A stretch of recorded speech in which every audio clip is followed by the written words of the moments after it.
that we sponsor at Starkmar. So I'm Donna Edwards. I'm the Resiliency Program Manager at Starkmar, and on behalf of the staff at Starkmar, we welcome you to this training on allyship. It's the second part of one that we're hosting, and I am here to kind of give you first some housekeeping instructions. First, please feel free to continue to help yourself to coffee and the cookies. There will not be a formal break, so feel free to get up and take care of any needs that you may have at your own discretion. Restrooms can be found by exiting this room to my left, and women's is on the left by the vending machines, and the men's is on the right by the building entrance. The facility asks that you please not wander around the building for security purposes, as there is a preschool taking place within the facility.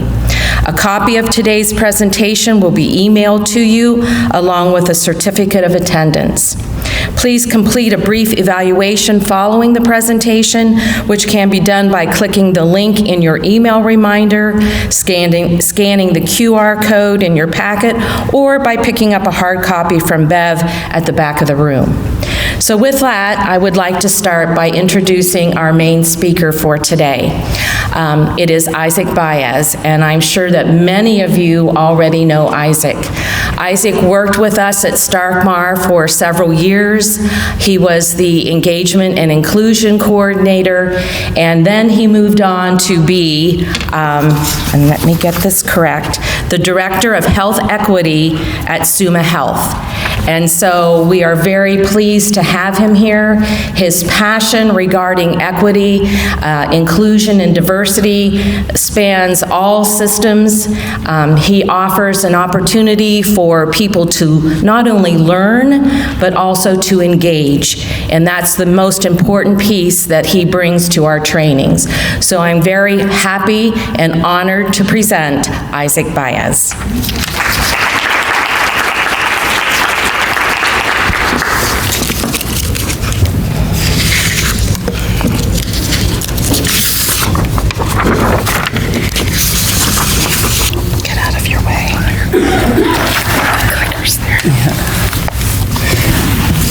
Hi everybody, good morning. It's good to be back, it's good to be here. I know some of you have known me, been leading a lot of our trainings and doing a lot of our population focused learning series, so it's always good to be back here with you all, seeing some friendly faces and being able to just smile. It's nice to also be in person. I know we are sometimes a little bit exhausted when it comes to the virtual aspect, even though they do have their benefits, especially when we're trying to go from point A to point B. Traveling time, which I don't know about you, but traveling time is also something we have to block out on our calendars, and we forget sometimes, just for ourselves, because sometimes people will be like, yeah, add anything on my calendar. When they add it, you're like, I have another meeting that's like 20 minutes away and I won't make it up on time. Of course, it is always a pleasure to be here. And as you know, the way I present or I like to give our talks, please feel free to raise your hands. This is very conversational. I feel like when you have these type of topics, it's not really intended just for me to be up here and being able to present. So if there's something you want to add, raise your hand, please feel free, and I'll try to repeat your answers so we won't have to give you the mic, and then that way we can get that on the recording as well.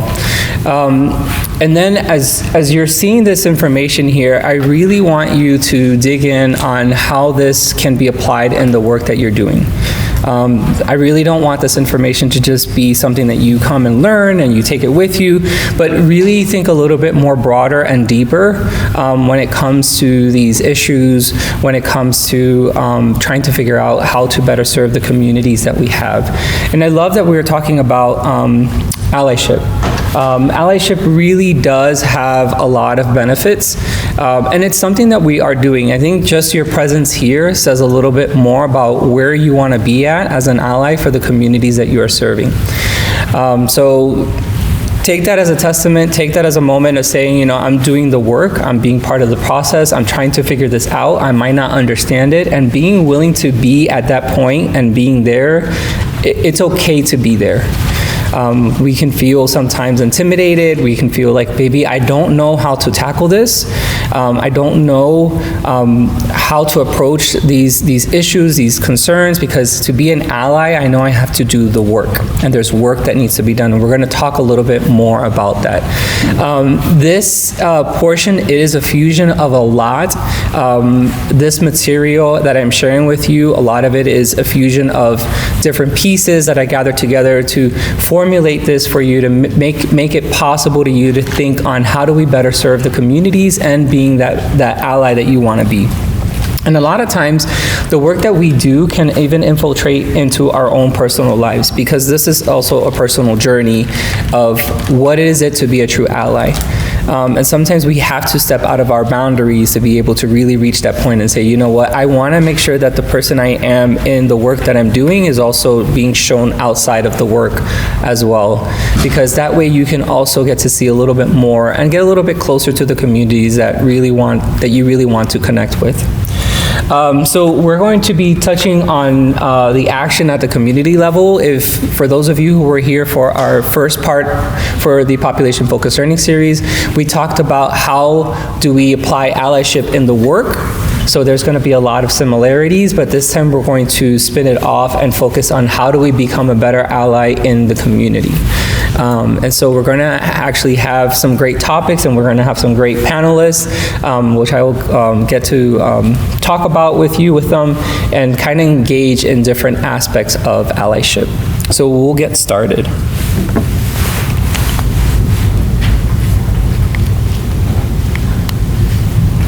All right. So before we do initiate, I want to make sure that we are giving an opportunity to have a safe environment. So share responsibilities for the experience and learning. Even your experience as you share it, if we do talk while I'm presenting, or with our panelists too as well. I want us to take a moment to actually listen to the experience that people are sharing. Hear their stories, listen really well, listen to the details, take that moment to take that step back. And let's keep it in here in-house too as well. So let's maintain confidentiality. We can always go back and be like, oh, you know what so-and-so said this and this and this, and sometimes that can be misinterpreted because treat it like a text message or treat it like an email. Sometimes we get those emails and we're like, are they mad? Is there something wrong? Like trying to read in the lines, it's hard because you don't hear intonations, you don't hear some of that. So sometimes even relaying back those messages could come off really bad and be like, why did they even say that? Oh, well, you needed to hear the whole story to actually understand what happened, and so sometimes that information can be missed. So let's respect diversity. That means respecting difference of opinions, difference of where we all come from, because we all see the world at a different view. Let's actively be listening, being vulnerable, which I mentioned that earlier. Sometimes it's one of the hardest things for us to do. I was actually at a conference yesterday, which is really nice because we were talking about a public health crisis for gun violence, but we had a moment to share space. And one of the things that was very interesting that I brought up was vulnerability, because they asked about what would be one word that we want to leave in this sharing circle that we did. And I think vulnerability, sometimes we forget about that. Being vulnerable is at a point when you're actually open up to change and saying, you know what, I think there's something here that I need to work on myself. Maybe I need to figure out these things that I'm not understanding. Where do I go from here? And being vulnerable to talk to other people about that is a huge part of that change, because we can always put up a wall and say, I'm good, I understand everything, I can work on it. But even myself, and I'll talk about some of my personal experience and my own journey in being an ally, because being an ally is for everybody. It is not just for a specific group, it is specifically for every single person in this room, because we have to be allies for everybody in a larger view. Expect unfinished business. There's always things that I would love to get to, and you'll see I'll have things, and the references are on the PDF file, so when they do share the PowerPoint slide, you can actually go to some of the links and some of those references, because I always want to give that to you, because not only will I talk to you about this, I want you to go back and look up this information and get to put those pieces together. And then step up. So For the last portion or last charge that I want to give you, as for this environment that we're creating, is to put this in action. Because allyship is an action word, and there's going to be the 5 steps that I want to always leave you when it comes to allyship, and we'll talk about that at the end of our presentation. All right, so allyship. Allyship can be a very powerful force for good. Most of us probably understand that acting as an ally is important in making people with traditionally marginalized identity feel included and supported. But it's not just about the individual action. There's a lot of research that shows that allies don't influence one person at a time. They inspire others to act as a change agent, which is to create a culture of acceptance and support. So being an ally and being that representative of allyship also helps other people to follow the same.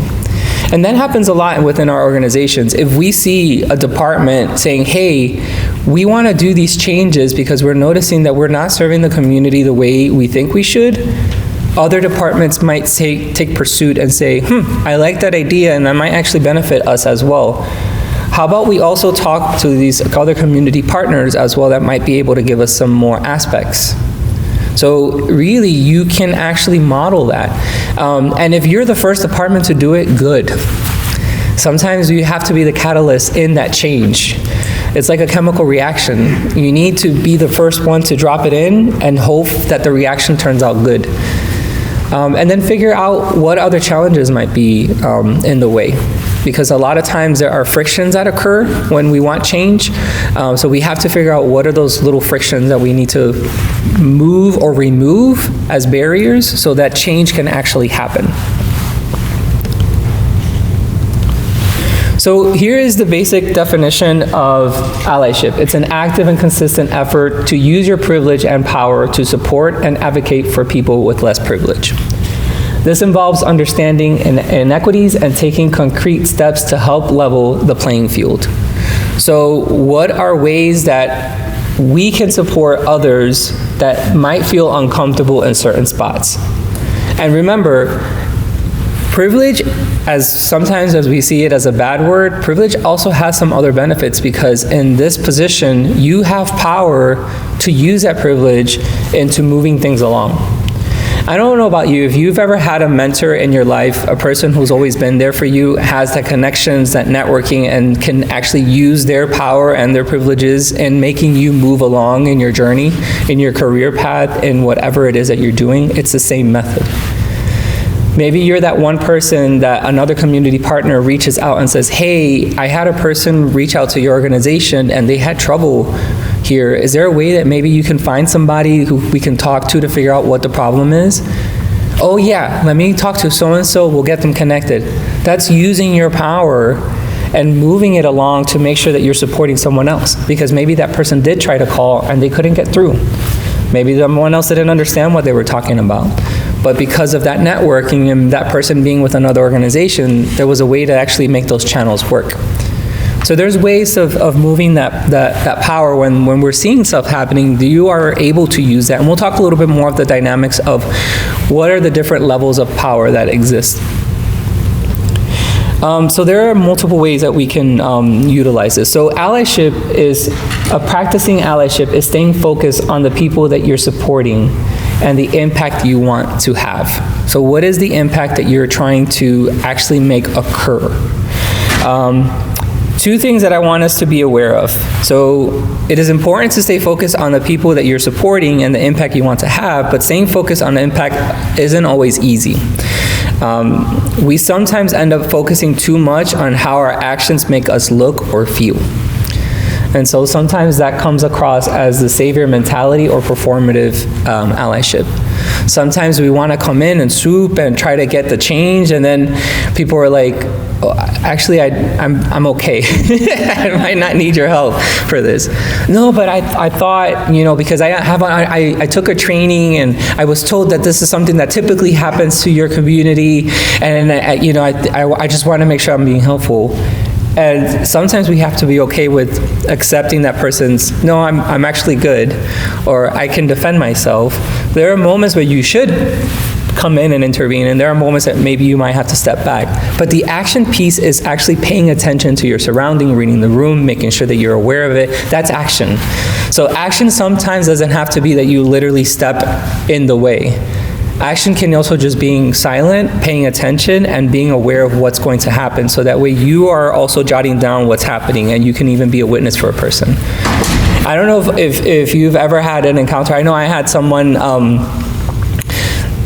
and not in the same sense of allyship, but in the same sense of how a person intervened.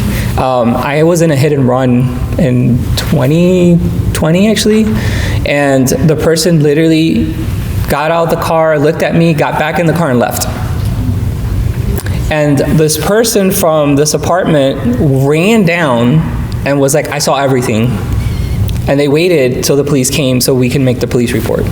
Because I had no other way to explain of what happened in that incident. It could have looked like, yeah, someone hit me or I left, and then I could have called and said, oh yeah, I got hit, and then they could have asked me more questions, and me, I would get nervous because I would be like, okay, I didn't do anything wrong, but still, it's a little frightening to be able to talk to them about this when I don't have a way to prove what just happened or occurred. But it was interesting because we were trying to figure out the car. They were trying to even help us out. Afterwards, we were texting, and they were like, I think the car was like this, and we were trying to figure it out, but we couldn't figure it out. But my point is that person intervened and was very helpful in that moment. And that was actually a moment that I needed that help. So allyship in the way of saying, you know what, I'm helping my community out by just being present. I saw something occur, and I wanted to make sure that I was able to help. And they had to go out too. They were all dressed up and ready to go. But they were willing to wait, and I appreciated that action. That was a moment that I really needed that support, and I appreciated what that person did. And there are times, again, like I said, it might not come out okay, but be okay with it. It's a process, it's something that you gotta learn. So if there's a moment that you're like, ooh, I just shouldn't have done that, don't take it as like, oh, I'm the worst, I'm not a good ally. No, take it as a learning experience. Sometimes there are things that we can do and not even realize that we're not being a good ally as what we should have been. Yeah. Explain performative allyship. All right. Yeah. So performative allyship is people who, and I do apologize, this is not to point out for social media people, but performative allyship is social media. When George Floyd happened, a lot of people for Black Lives Matter, they put the dark screen on. And everyone started doing it. But in my head, I was like, who's marching? Have you been to meetings? Have you gone to the community? Have you checked in with the community members? There are a lot of other things you can do than just changing your Facebook profile picture and just putting it all black. That's performative allyship. So really, a person is just doing stuff because they want to make sure that they look okay, but the intent behind it is that they're just more concerned about the outwardly look. And sometimes allyship is in the dark. No one sees what's going on, you're doing things, you're being that person, and no one even knows about it. The best part is if another person from that community says, you know who's been on my side all this time and no one knows it, it's so-and-so. They've really been there for me, for a lot of things. And that person will say something. Trust me, your actions, your fruit from those actions will appear. It will come out. But just do it in a sense where you're not being performative, and then you're just not jumping in to save the day. Because we all want to do that sometimes. And it's a learning curve. Again, it's a learning curve, it's a process. And again, when I say about the social media, support the people, make the posts, share the stuff, but make sure that you are in full agreement with it. I know for myself, when I came out of the closet, a lot of friends put up the pride flag on it, and there were people that I had stopped talking to thinking that they did not accept me. And then all of a sudden I saw that, and that was a way for me to actually talk back with them and say, hey, how are you doing?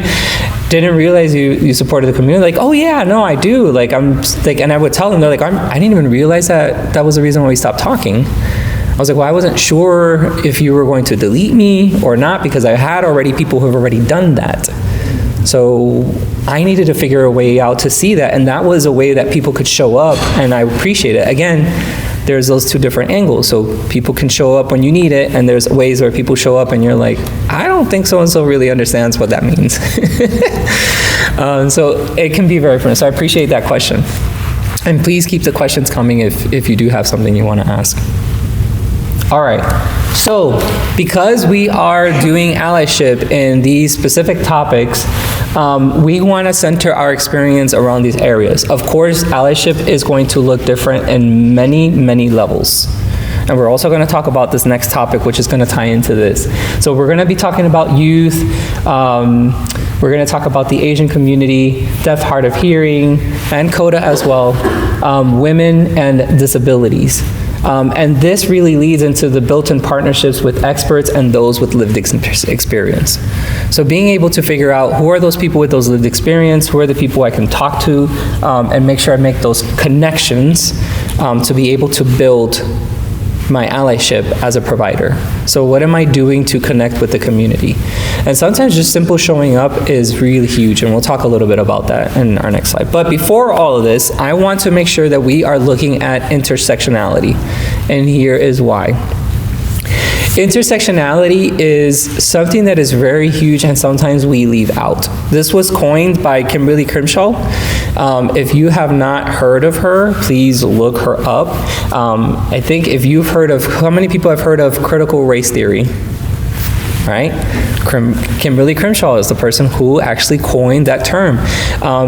Intersectionality has been out for over 20 years. And how this actually showed up, which is super fascinating, was because of a lawsuit case that actually happened with General Motors. There were 5 people who made a lawsuit against General Motors that they were not hiring black women. What happened was that General Motors put out and said, we are actually hiring a lot of women. But they're like, no, you're not hiring black women here. No, but we are hiring women. And the case actually fell to General Motors because the judge went with the side saying, well, they're hiring women.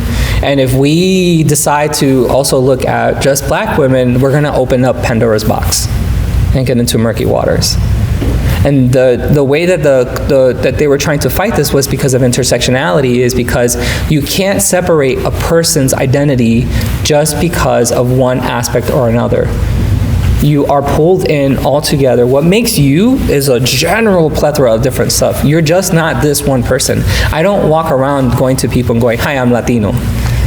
Like, no one does that. Like, okay, so what do you want me to do with that? Or I don't just walk around and say, hey, I'm a guy. And what?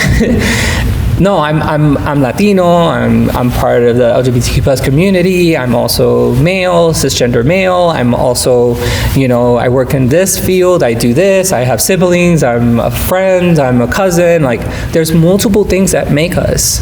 And we can't separate each person by boxes. We have to look at them as a whole. So I bring this up because we might be talking about how to be an ally for women, but I want us to also dive deeper in what are we doing for BIPOC community, so those who are Black, Indigenous, people of color within that section of women. Because allyship, and sometimes we think about women allyship, and see, I don't want to jump because I'm going to get into my points. Women allyship, and I'm going to say this because this is going to be tied into this, women allyship is not just for men. Even for women to women, allyship is necessary. So we need that to occur. I'm part of the LGBTQ+ community, yes, but my allyship is also for the other letters of the acronym because I'm only one letter of the alphabet. So I need to also be an ally for lesbians, bi, trans, queer. There's a whole plethora of people. So even though you can see the community, you can't just go up and say, oh, then you're in the community, you should be fine. Like, that really doesn't occur sometimes. The whole problem with like even our pride flag, when you saw the black and brown additional part, was because there were still internal issues on racism within the community and they were not able to talk about it. So that's why the black and brown was even added to the flag. And then they added also the trans, that's why the trans colors, because there were trans issues that were happening. And again, we can't separate those things, we gotta see them together. So I bring this up because we're gonna be talking about a whole bunch of things, but then I want you to think about how they intersect with each other. Yes? I learned just recently, I read the African Americans of Canton, Ohio book, and Kimberly Crenshaw went to McKinley High School. Oh, I didn't realize that. I nerded out when I read Now I'm gonna have to do some deeper dive now. So what she mentioned is that Kimberly Crimshaw went to McKinley High School. So honestly, look at that. Your community is building someone who has done worldwide change. When I tell you worldwide change, like this term has done some huge change. And it's not that we didn't understand it. It's nice to be able to have a word to go to and what does it really mean. Because it's hard to explain to people, and you're like, I don't know if you've ever been to a store or you go to a hardware store. I'm not really a handy person, and you're like, I need the thingamabob that does the thing, and they're like, oh, you want this tool, and you're like, yeah, whatever it's called, I want that thing. So sometimes words like this are helpful because you're trying to explain to someone, because I can imagine that court case, and they're trying to explain Black women are not, you can't separate race and gender when you're talking about not hiring enough Black women. We understand that you're hiring women, but now we need to take it to another level. This word is really helpful because now we can talk about it at a deeper level and actually get into the thick of it. So this is reasons why we need these type of information to be able to actually grasp that idea. Even when we're writing grants or we're talking to other agencies, we need to be able to explain to them why we need to get to these other levels. Like, we got to get to that deeper aspect. So utilize these words, use them because they will be beneficial for you. So privilege. We're going to look at this. So this is the unearned advantage we get from being part of a dominant group whose needs have traditionally been prioritized. And again, we can look at privilege in multiple facets. It is not lenient to one or to another. We really got to look at everything. And we're talking about not just gender or race. We got to look at age. We got to look at different aspects, different ethnicities, different ways that people can show up. Because you might have privilege on one end, but then you don't have privilege here, and then you have it here, and maybe you have more privilege in general, but then someone else might not have, but there's still aspects that you have to look at. For any individual, it can really look different. So I want you to look at this. So for example, we just talked about General Motors and hiring women, right? So if they're not hiring enough Black women, our next assumption is, oh, they must have been hiring just white women because they were not hiring enough minority women in general. And that was the concern that they were having. So a white woman, right, when it comes to women, they might not have enough privilege when it comes compared to male because maybe there's more men, and we understand that because there's a lot of gaps in between that, even in the workforce for women. Compared to men, it's different, right? So maybe you don't have privilege in that area. So there are different angles that you might have and you might not have it. So think about those different perspectives on what that might change. And this is why I brought intersectionality into here, because I wanted to make sure that we are not missing those pieces. So when we're talking about this, we're looking at it at a deeper level.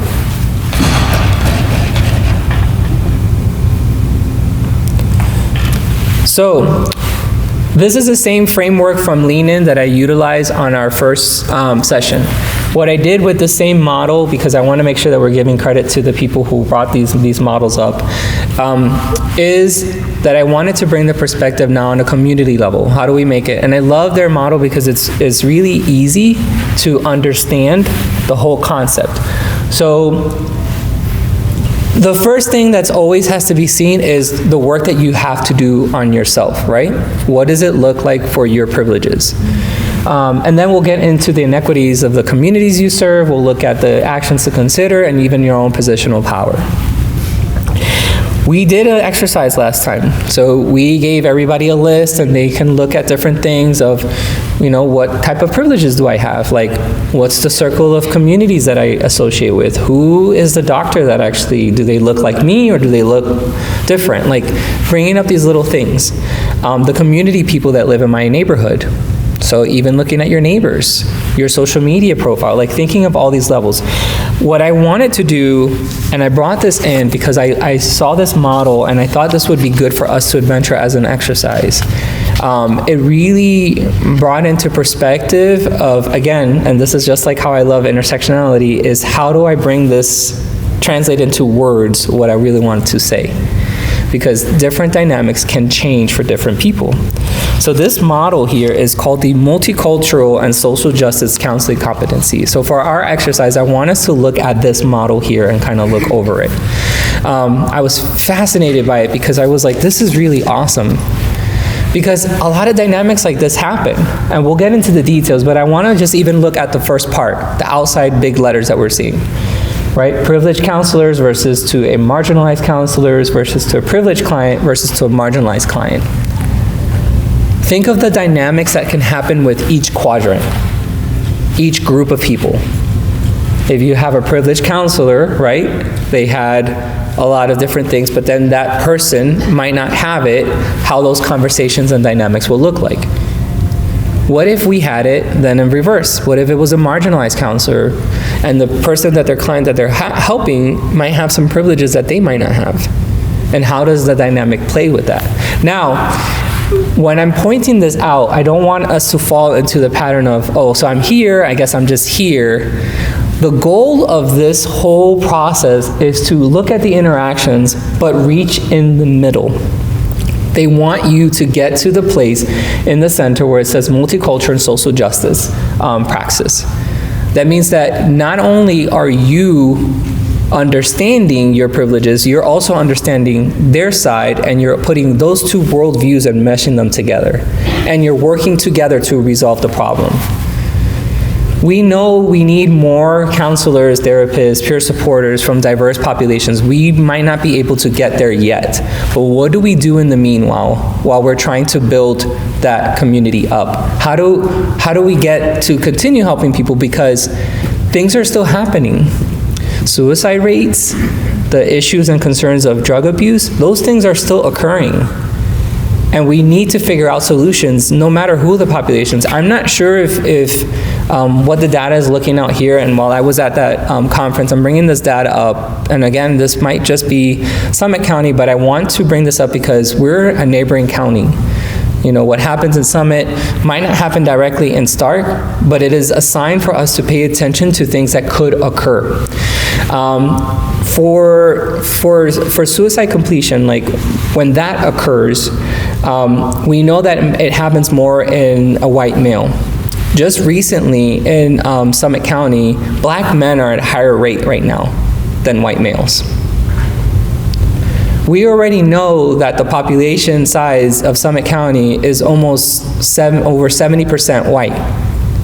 Part of it is then either black, or then even less of it is from the other minority communities. So not only have the numbers reached super high for black men, there is also very little amount of them that exist in that community, and these things are happening.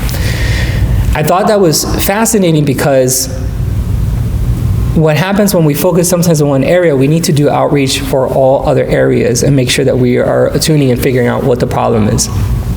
And seeing data like that across in another county is a good sign for us to say, what are then we're doing here to make sure that those occurrences don't happen? So we really have to make sure that we are paying attention to those details. Now, as I bring that up, think about the counselors that they might have needed. Think about the things that were in place that might not have been there when they actually needed it the most. Or maybe they don't have the comfort to reach out to those locations. Maybe they don't have trust in the system that is already in existence. What ends up happening is that we become more reactive on situations instead of proactive.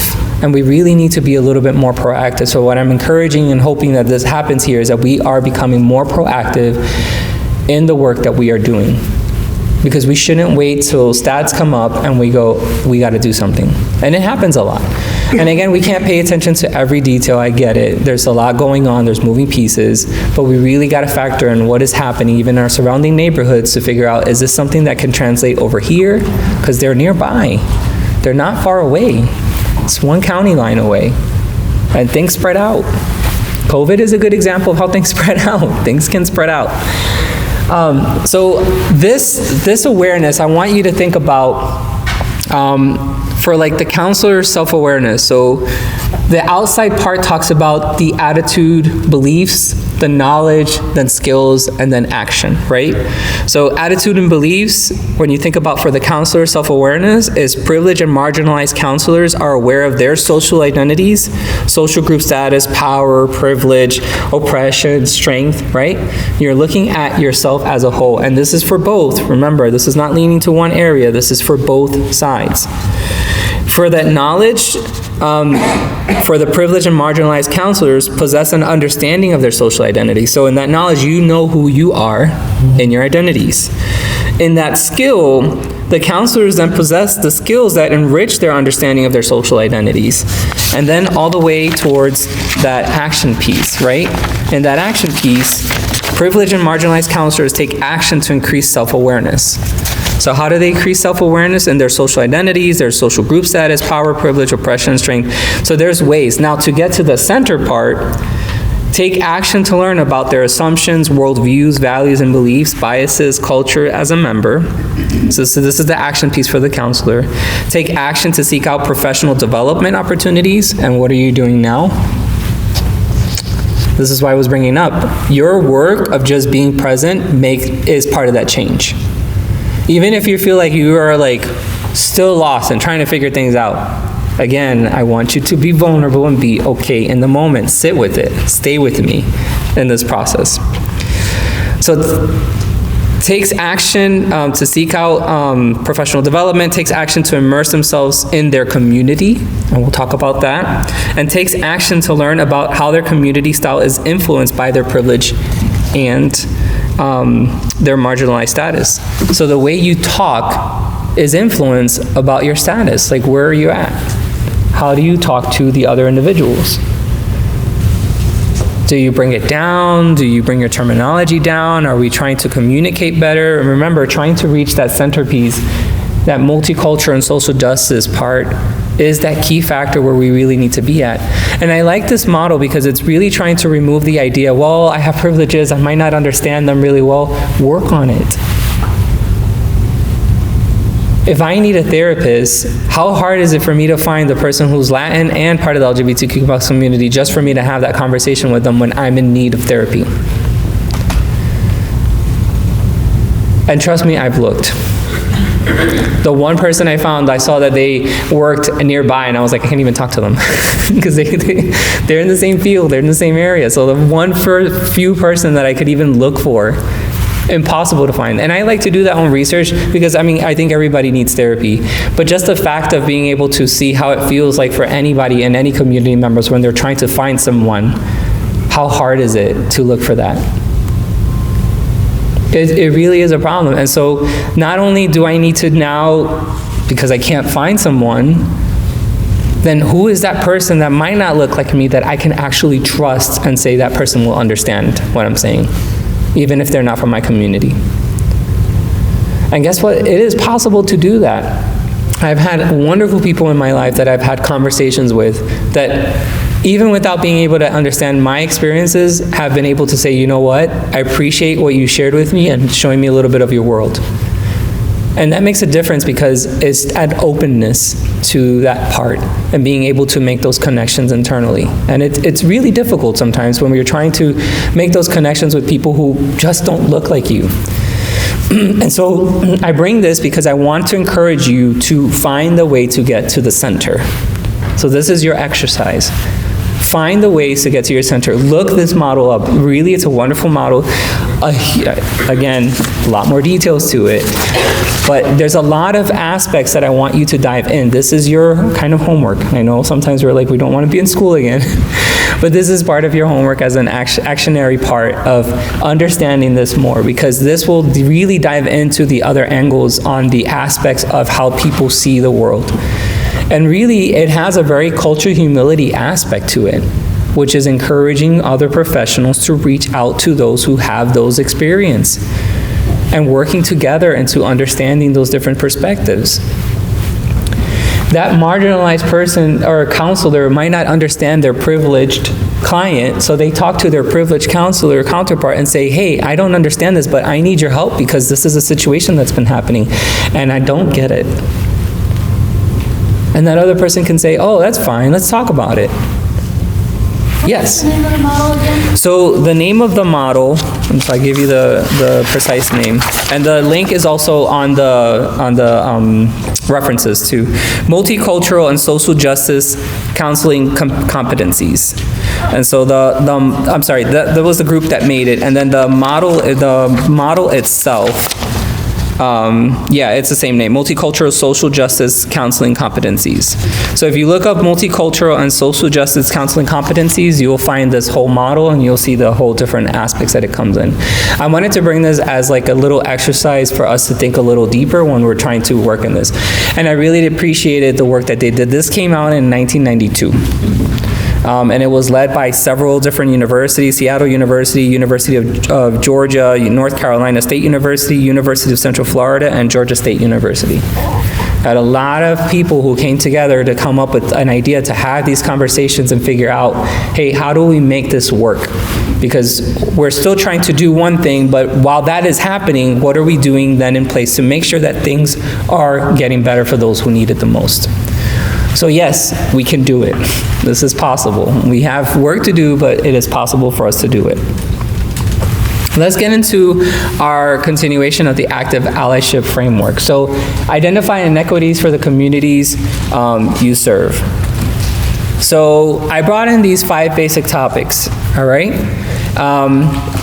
This is also in combination with Lean In, but I added some different angles when it comes to the community-based. Everyday interactions. Everyday interactions can be a good way for you to observe and figure out, hey, I notice when so-and-so comes in here, there's always a problem. They're unhappy, they're not satisfied, they feel frustrated. It's like, what? And if we think of trauma-informed care, because hello, we're supposed to be working with trauma-informed care, my first thought is not always, why are they always like that? Like, they just need to smile more and just do better. Its first is like, what's happening in their lives that is causing them to feel this pain? Why are they feeling so frustrated?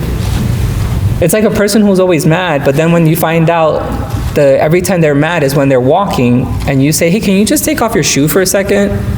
And you find out that the shoe's uncomfortable, there was rocks in it, and this whole time they were just stepping on rocks, and that's what made them uncomfortable every time they walked. If we looked at problems like that, we would figure things out. This was a way to figure out, again, what I mentioned about friction. What are those things that are causing those frictions with the communities that we're serving? If we remove those barriers and figure out what's causing that friction and those problems, we will be able to figure out, okay, these are solutions that we can apply to make it better. So look at the everyday interactions, right? So from the work, the communities they live in, just walking into a store, walking into your organization, right? What does it look like when a person's walking into the organization? A person, for example, a person with a disability, are they able to access the building? Are there too many steps? Are there elevators for them? What about chair size? Are we getting comfortable chairs for people? Are we able to mobilize wheelchair access in different places?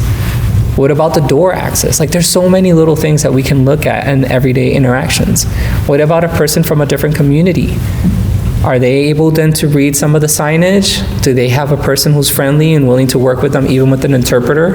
Or does that person give a face and go, oh, I gotta call the interpreter now? And that's the worst part too, when that person gives that face, we can read your faces. Even in other languages. I think if anybody rolls their eyes in any language, you would be like, yeah, I got it. If you've ever traveled around the world and you've been customer service and you don't speak the language and they roll their eyes at you, you're like, well, excuse me, I don't speak the language.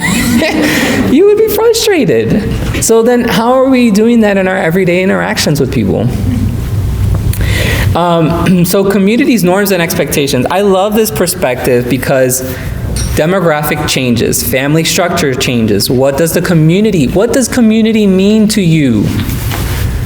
Community can mean so different for each group. It is wild to think that we all think the same, even if we live in the same area.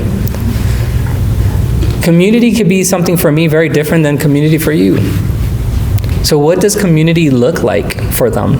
What is it? What are ways that things are established for that community, how they work together. And you're like, every time they come, they have like a whole plethora of people with them. I don't understand. It's community. How many of you have flown in back to Ohio at home and have family members just waiting for you to arrive? Have any of you had that opportunity? Yeah? Okay. That's common in Dominican Republic. It is so common that we have bars up to move families away because they will bring the neighbor, the cousin, the cousin's cousins, the neighbor's cousins. Everyone is just waiting for one person to come. And it's wonderful to see because the amount of tears, joys, happiness that occurs just walking through, it's like a runway of people, and they're like all excited to see you because you're back home. And I love seeing that. And it's funny because I still remember traveling back and forth, and my friends were like, "Oh, pick you up." I'm like, "We'll pick you up? Who is we'll?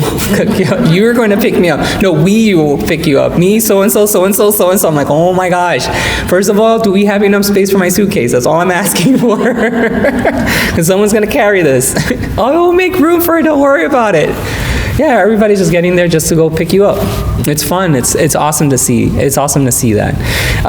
So that's community for me. That looks very different. I know for my husband and I, we got into an argument about cultural aspects. Is when he needed to travel somewhere, I said, "Oh yeah, I'll take you."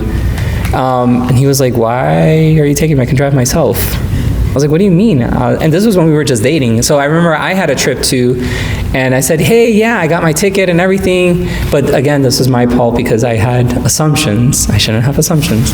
Because what community meant to me is different to them. They were taught to always do their own thing. Survival skills, right? Not because they didn't have it, it's just you do your own thing, you take yourself, and that's how they were brought up. For me, I was brought up that we always take that person, especially if you're in a relationship, you take that person to the airport. So I had a trip and I'm thinking that person's gonna drive me, so I was like, "Hey, I found a good flight at a good time, I had it all set up, so there's no conflict of work time. So you're gonna take the train?" Because they were living up in Cleveland, I was in Akron. They were like, "So you're gonna take the train to the airport from my house?" I was like, "What?" Not a pretty picture after that. But finally got into consensus. One, I had to apologize for my assumptions. And two, they had to then figure out, oh, this is what community meant to them. So when you're talking to those people and you're trying to figure out what community means to them, find out what community is to them. Think about that. Social economical gap. I won't get into this, but think of employment opportunities. Think of redlining that exists in the communities. Think of wealth gap, payment gap that exists. And we know that they're there. We have data to show it. It exists. And if they're not able, or here's the best part, I can't get that promotion at my job because Medicaid then I won't have Medicaid. And we've heard that before, multiple times. I have a staff member who literally is trying to figure out if they should reduce their hours for work because they're so afraid of losing their Medicaid. And they need it. Personally, they really do need it. And in my head, I'm like, why are we causing this barrier for this? But it exists. And so instead of me saying, nope, you have to work your 40 hours, I'm like, let's figure this out. I'd rather not lose a good employee than just because of this when we can make it work for them. So we got to reduce hours, and we'll reduce hours. As they fight their battles and figure out what they got to do, I said, flex your time. Just let me know ahead of time that you're flexing your time. And they always complete their work. That's what breaks my heart to see that they are such a good worker, and they still have those barriers there. So that whole thing of pulling yourself out by the bootstrap, sometimes doesn't work. You got to take that mentality out. Health literacy and language barriers. Again, the way we communicate our information is very important. Are we taking the time to look at the information that we are giving out to the community? Is it in a well thought out way that they can read it? It is really challenging to do this, but it's so important for us to take the time and do that. Review your materials, especially if you're starting new programs.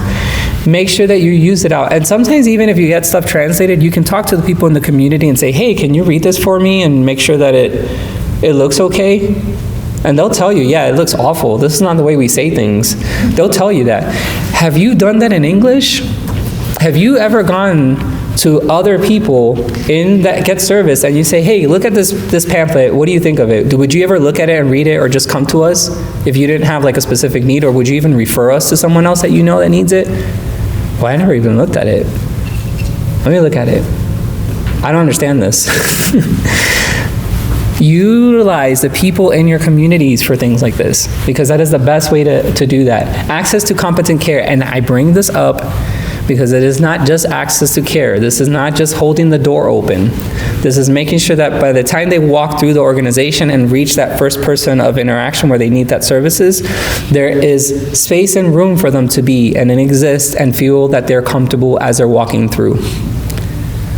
So your front desk staff, all the way to the main person who's providing services, all the way to your leadership team. Everybody has to be involved in this, right? So think about access to competent care. Are we getting trainings available for the people who need it? And sometimes we feel like, well, we're in a higher leadership role, I might not need that there. No, you need that training, because you are the ones who say yes to those programs. And if you're saying yes to those programs, did you ask the right questions to make sure that we're looking at every person in the room to make sure that they can fit into this space? So let's go to the active allyship framework. Own your positional power. Same thing from Lean In. And I really appreciate this model, because your power is your ability to make impact. We all have forms of power. So positional power, the power you have is based on your societal roles and community. So we underestimate our power and the impact it can have, especially when we're early in our careers or not as a senior. But participation across levels of organization can make a big difference. So maybe you're in the lead of a program, but you do participate in the meetings and can voice the concerns. Oh, I remember so-and-so telling me that they had an issue with this program, and we have like this big meeting together with all the community partnerships. I'll bring this up. Hey, can you tell me what are we doing to resolve the problems for this? Because I feel like this might be a barrier for some of our community members. Oh, wow, thank you so much for bringing that up, because I didn't realize that that was occurring. Or if you hear the other side of, well, we really couldn't deal with that, that's a sign for like, I gotta figure out something here. You might be small, but I might have to talk to somebody else about this, because it is a concern and we got to address it. But you have power to move things around, and information is important, and making sure you deliver that information. So I don't want you to think that it's gonna be picture perfect, that you say that and everything's gonna be resolved and roses are gonna grow everywhere. Not gonna happen.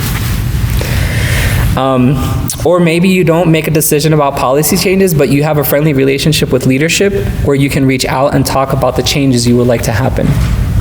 You know, I'm really good friends with so-and-so at that location.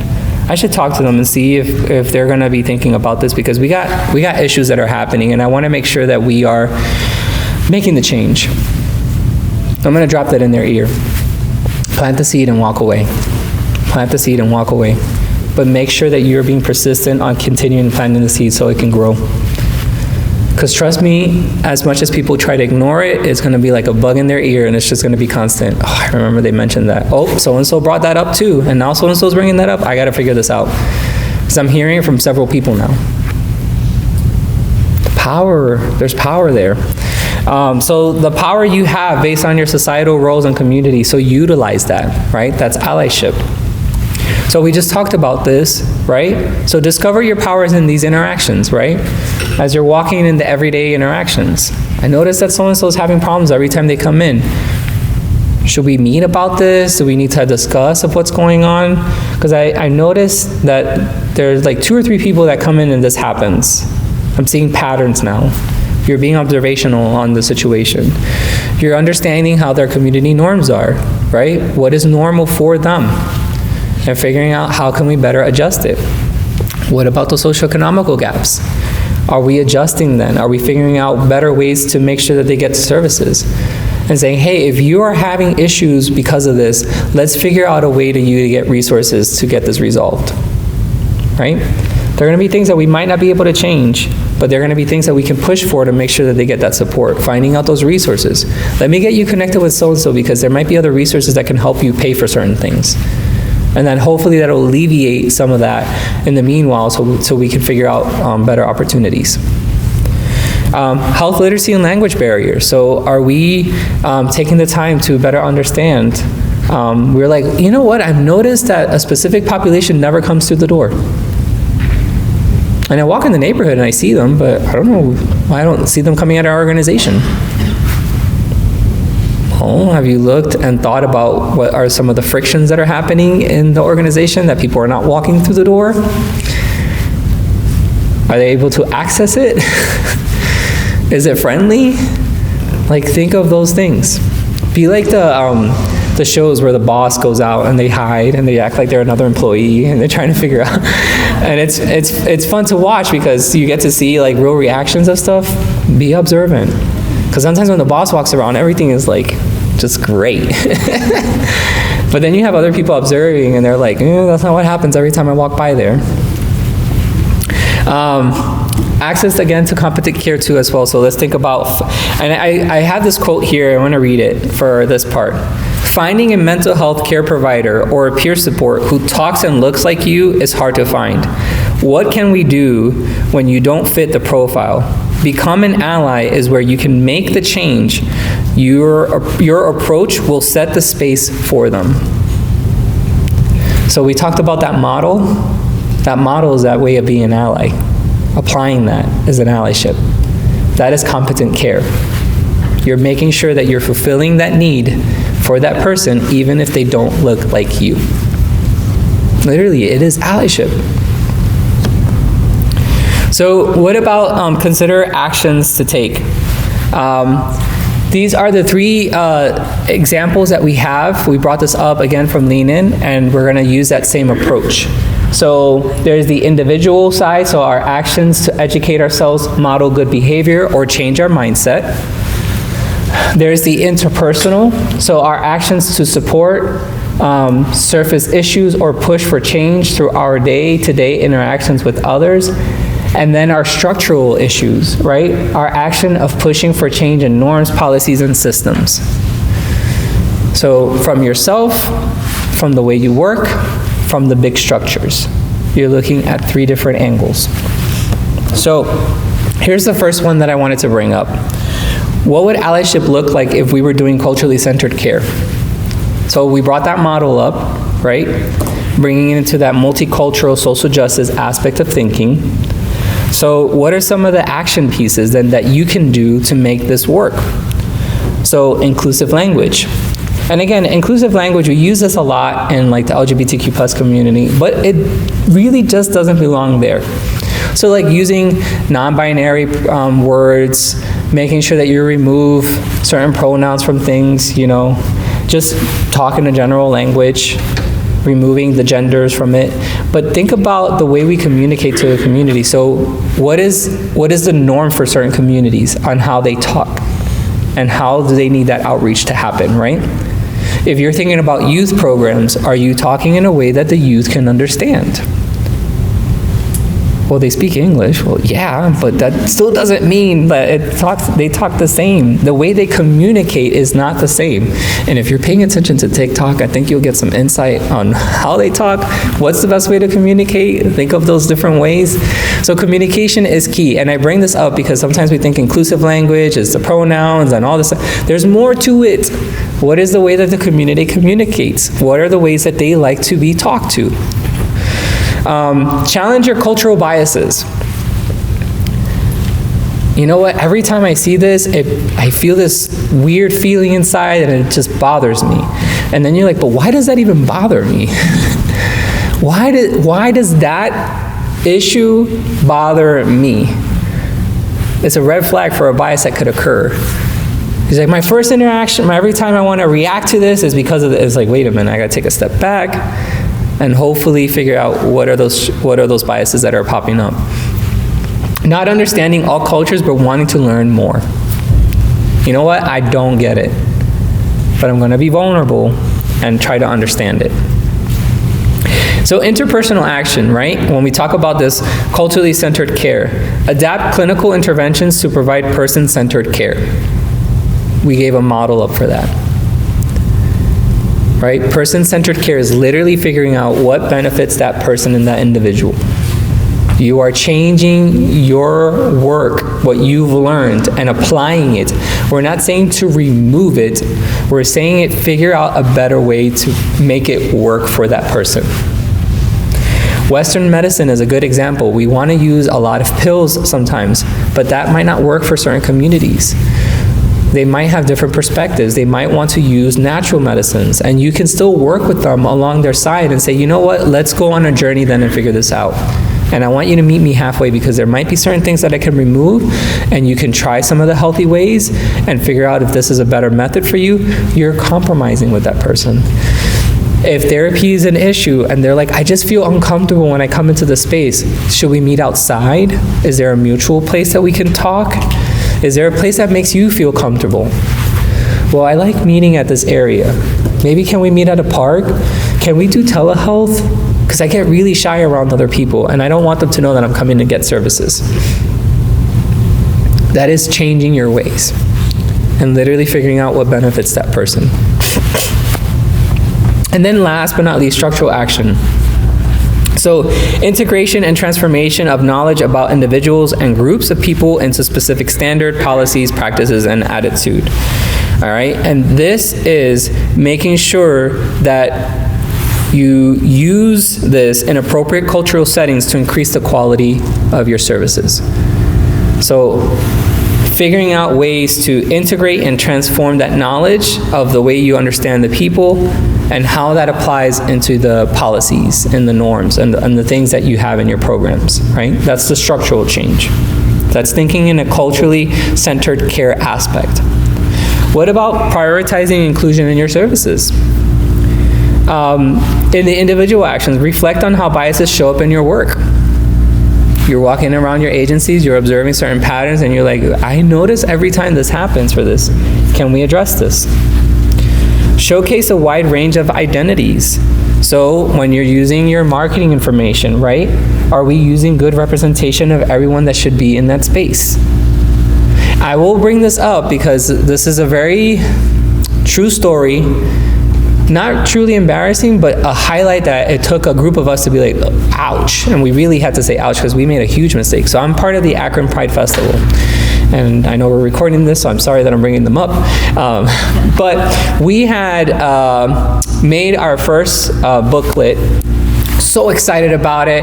Pride was coming up. It was the first time we were going to have Pride in Akron. Even though there's been other attempts of Pride coming up, we've officially established a good group, and we've grown a lot. So this was our first time. We were getting all the marketing materials. We reached out to businesses, and they were sending us pictures, and we were like, yes, we got all the pictures in. We're getting donations. We printed out the booklet, and we opened it up, and it was all white gay men. Here's the best part. The person who was helping with the marketing was a lesbian. She didn't even notice it. She was like, oh God. So we opened everything up. Our error was not that we didn't ask for stuff. It's just that all the agencies and companies did not have inclusive pictures. Problem is that we could have filtered that, but we didn't. So dual error, right? Businesses were not including variety of pictures. They were just sending us one. We forgot to tell them, hey, can you send us multiple so we can mix and match? Some organizations might not have their profile fitting for all inclusive.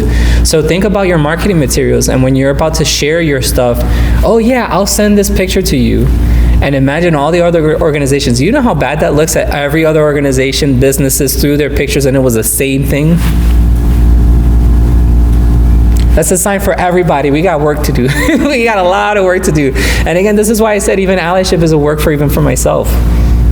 Because I missed that. I opened it up, and until I was like, what is going on here? And when they brought it up, they were like, it's too late. We got to share, like, we got to move on. Everything was printed out. We had 10,000 booklets already there. We were so happy for this, but at the same time, it was that one thing, and it never, and literally it's been in the back of our minds every time. Lesson learned. We have to sit with it and be okay in those lessons learned, because that helps propel you to be better, and which we did. We started becoming better. We started having more awareness of the different parts of our communities that we were missing. So it's something to keep important, that even those things occur for other groups as well. It can happen, the same thing to your organization, not even notice that it's happening. So So think about those ways that you are showing identity, how those different identities that they exist. Use inclusive language, and then seek out best accessibility practices. So are you making sure that you have good accessibilities? We talked about access for wheelchair, making sure that people have ways to walk in and out of a building, making sure that they feel comfortable. Are the seats too tight? You know, are they able to get in and out of it? What about the bathrooms too? Is a bathroom that has wheelchair access all the way in the back too far away? Like, those are challenges that could exist. Interpersonal action, so ask for input, right? Communicate your values and then share ideas with colleagues. Ask for input. Remember how I talked about in that model that the marginalized counselor can talk to the privileged counselor and they can talk to each other and trying to figure things out for each other because they have different people from different ends too as well, and they're trying to figure things out. Do it. Best way for you to do is just have those ways to communicate. And then share that out with the community members. Be vulnerable. Hey, we realize that we haven't been doing best for our community. We are doing these changes, and I want us to keep accountable, so we are reporting this out so our community can keep us accountable and say, do you remember you said that you were going to do these changes? Accountability. It's also part of the class standards. It's accountability. Are you applying accountability? And then structural action. So set diversity, equity, and inclusion requirements for future programs. Make it a priority. Do we budget for interpreters? Did we budget for specific trainings?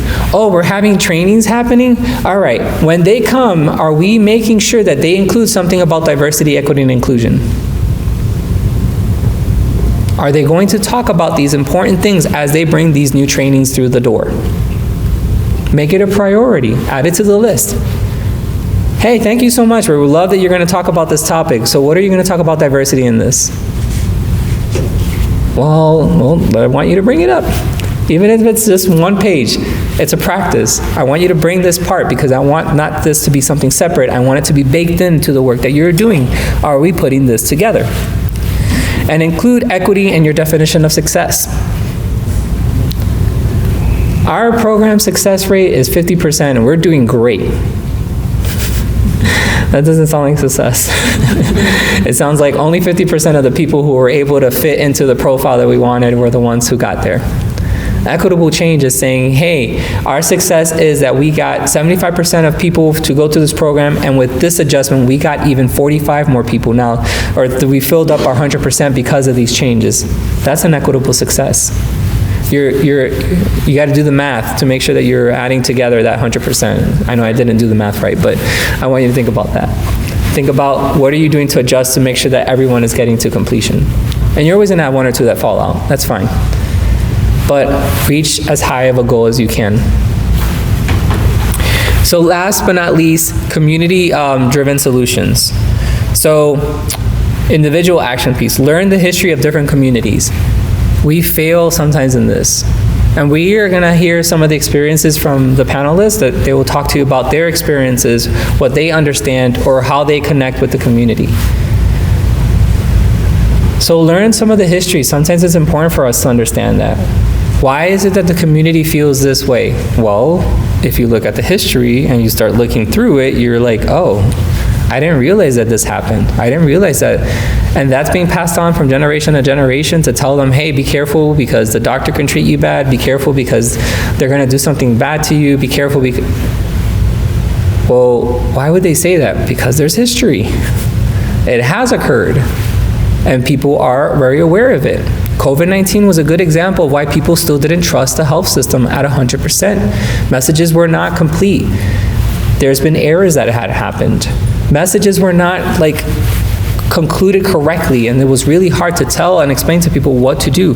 And again, it's a huge error on all of us. This is not to point out one problem for one issue and say, well, they needed to do a better job. No, we all got to be part of that change. And even if we're getting that message down from the high up low, we know that this is happening, we still have to be a barrier and say, you know what, I gotta make sure our people are protected. So we gotta figure out, because that message is gonna hurt us, and our community does not speak like this. So I need to go in and talk to them in a different way because this is not gonna work. oh, thank you for sharing that. It's like the project that you get from someone and you're like, oh, thank you, but I'm gonna do it this way because it's not gonna work. Sometimes you have to model those solutions. We don't need cookie cut solutions. We need to make sure that we are fitting into the communities the way they need it. Interpersonal actions. So show up where the community is at. Be present in those meetings. Find out what's happening. Show up if you can show up. And if they're letting you in that space, make sure that you respect that space. And sometimes it's a moment to be quiet and listen. And listen. And then listen some more. Because they're not asking for solutions. They want you to be in that space so you can bring back their voices to the table and using that power that you have into the programs that they need better support in. Support different groups on the issues that affect them mostly directly. How is this community being affected? The community is being affected by this platform, or this is the issue that they have right now, highlight it. So how do we address that? I'll give you an example. How many of you know about Jalen Walker and the situation that's happening in the city of Akron, right? What was one way that my hospital decided to help out? We couldn't get into the politics of it. We can't get into that because there's a lot of big issues. But there was something that they did that was wonderful. Not that many people came to it, but I was appreciative that they created 2 spaces for it. They had circles for people from the community to come out and just have conversations. They did a check-in. They wanted to make sure that their employees, because they knew it was going to affect a lot of their employees on how they were going to adjust for this. And instead of saying, well, we can't get into the politics and we got to step out, they wanted to open the circle and say, we're going to give space for people to be here. I share that example because it really is something to say, you know what, we're hearing you, we see you, and we want to make sure that we give you space on these conversations. How can we support you in the mental health side while you're going through this? And for me, that's so important that we take that time to do that check-in, even as an organization. Do as much as you can for the people who need it the most. We know that there are policies and things that exist and that are barriers, but find ways to figure out solutions for them. And then, so support the different groups and the issues, and then check in privately. That was a way to check in privately. We'll give space now, we're gonna talk to the group of people. Talk to other people from the community if you have good relationships. Figure out what's going on. Hey, can we talk about this? What's happening to the community members? What are they feeling about the situation? Because this is occurring right now. We saw the protests. We saw that the people had something to say about it. So we needed to make sure that we were paying attention to the people in our surroundings. Structural action. So include the community to be part of the board. And we miss this out sometimes. We need people from the community to be part of the board group, of the bigger structures, of the leadership team. Bring them into the certain meetings. If they can be part of that meeting, let them be part of it, especially if you know someone who wants to be part of that change or want to make sure that we help propel that. But don't just have them there as a token. Make sure that we're listening and applying, because people get tired of talking and tired of repeating and tired of the same messages, and then nothing happens. And then community advisory committees. Think of ways that you can get a group of people together to have these conversations. Make it so that they feel like they're doing something. And make sure that you report back out to them too. So make sure that you keep them in tune so that way they keep motivated to meet up. They don't gotta be a permanent group. They could be a group that can be existing, say, hey, we want to bring you for certain programs, and we'll have certain conversations, we'll think about incentives, and then we'll give breaks so they don't feel like they got to go to these meetings all the time and you got to bring up information. You can make it flexible, make it work to what benefits the community. All right. So I'm going to give some just basic tips for what we're going to talk about, and I know that our panelists will bring in a plethora of stuff, but I wanted you to have some takeaway when it comes to supporting the different communities that we're going to have this approach in. For women allyship, be mindful of your biases and embrace a growth mindset. And this is not just for men, this is also, again, I say for women too, in all different levels. Think of biases that can occur. And if you think about it, cultural aspects, cultural biases that exist in certain communities is because we were taught those things. And sometimes we live in it and we don't even realize that that's even happening. It could just occur. And so, like redlining that exists and happens, that consequence is still affecting the community, it still exists. So if the community had that cultural aspect of redlining people, that it still exists. And it's gonna take a cultural shift. What does that mean? If you're gonna be an ally, the work that you do will affect others and change will happen. It's gonna take time, but it will occur. It will happen. So being part of that change. So be mindful of your biases, right? So when it comes for women, like if you hear the topic of mansplaining, a bright person comes up, a woman says something, and then this other person decides to say and repeats the same thing. Well, they didn't say it the way they should have said it. It's like, no, just shut up. Let them speak. Sorry, being honest. Go to the source. Policies are being made out there by a group of people who have no idea that we need those changes. And it's like, why did you even write that down in that policy and it doesn't work? Did you go to the source and talk to the people who it affects before you made those policy changes? Talk to the community. So reach out to women. If they're not like you either, reach out to the other women who are not like you. Reach out to others and figure out what are those differences. Even if you look the same, you might be different in many aspects. Reach out to the source. Cultivate supportive partnerships with women and less dominant groups. Build those relationships. Speak up and call in other people if you see them abusing their powers and with their powers with others. So I like that they call it call in and not call out. You're doing that wrong. It's like, no, hey, I noticed that you're doing this and maybe we should not do that. Be more direct in the way that you speak. And calling that person out. And it's hard. I will say that it is hard because you're like, I don't want conflict at work. I just want to go to work. I want to do my thing. And I do not want to be bothered by anybody else. I just want to exist. But if situations happen, that uncomfortableness that feels, if you've been in those meetings where things are happening and you're like, it feels really uncomfortable here right now. Yeah, sometimes we got to call people out and say, hey, you're making it uncomfortable. And you're a problem, so we need to talk about this. Obviously, be gentle. Let's be courteous when we do these things. I don't want you to go in and be like, we're gonna make change. But think about a way to communicate with that person. Find out the people who can actually talk to them and say, hey, we really need to have a conversation and bring the team together for this. Step back so others can step forward. If you're a person that they always bring the project to you and you see your colleagues next to you that the projects are not being brought to and they have the same capacity, step back. Hey, I think so-and-so would be really great for this. They have such great leadership. Or you know what, so-and-so, we've been mentoring them. I think this is time for them to come and step up into that position. Oh, we don't get that many people to hire in these levels. So are you giving them opportunities to practice and try things out and show their potentialness? Are we doing those things so people can actually say, oh, they actually do have the capacity for that? So think of ways that you can help out in that aspect. Model different ways of being. So again, the way you show your allyships, you're going to show people that they can do that too.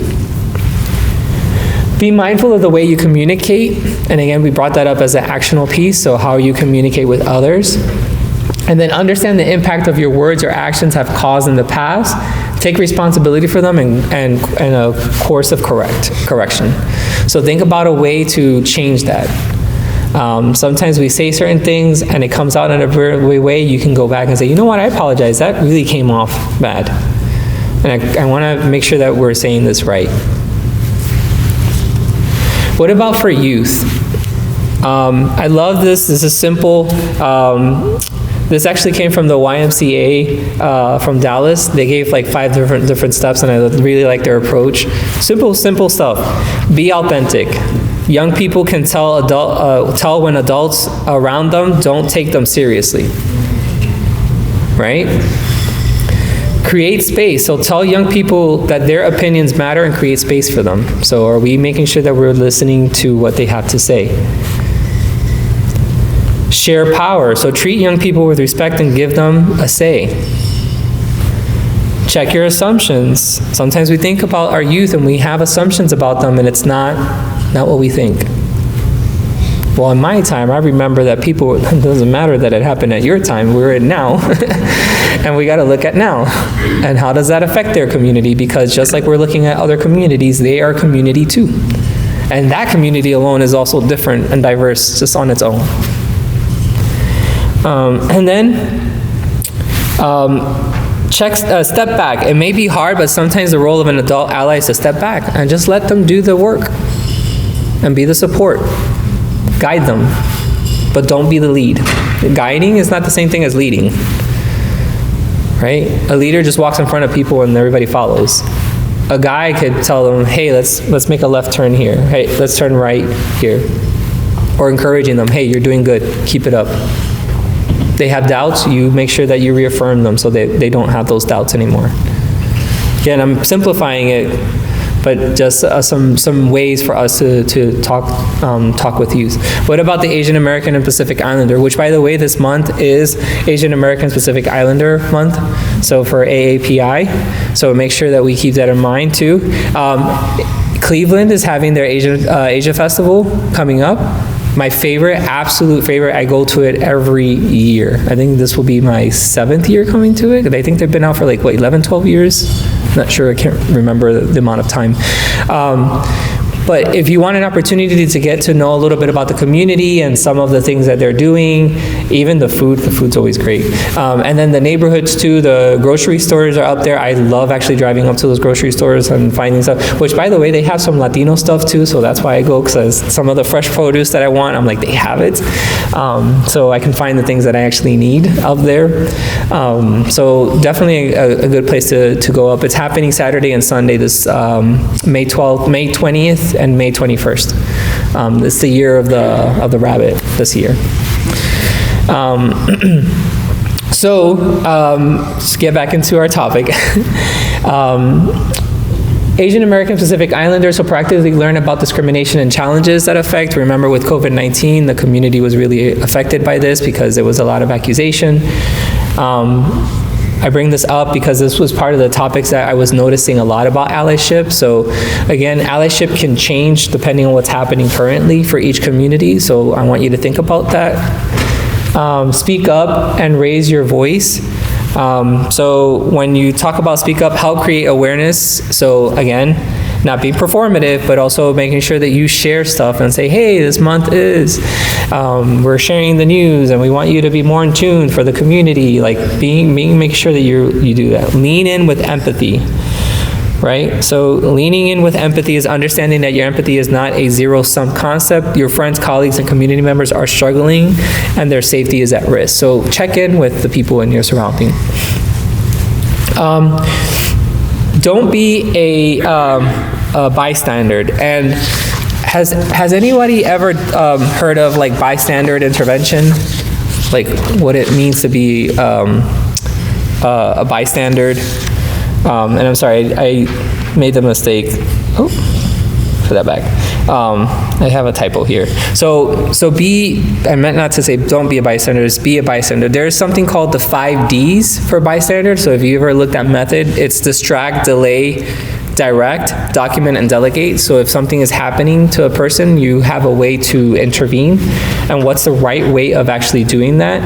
And this can not just occur for the Asian American Pacific Islander community. This can happen to anybody too, a way to kind of have that intervention. So it's the 5 Ds of intervening. So it's distract, delay, direct, document, and delegate.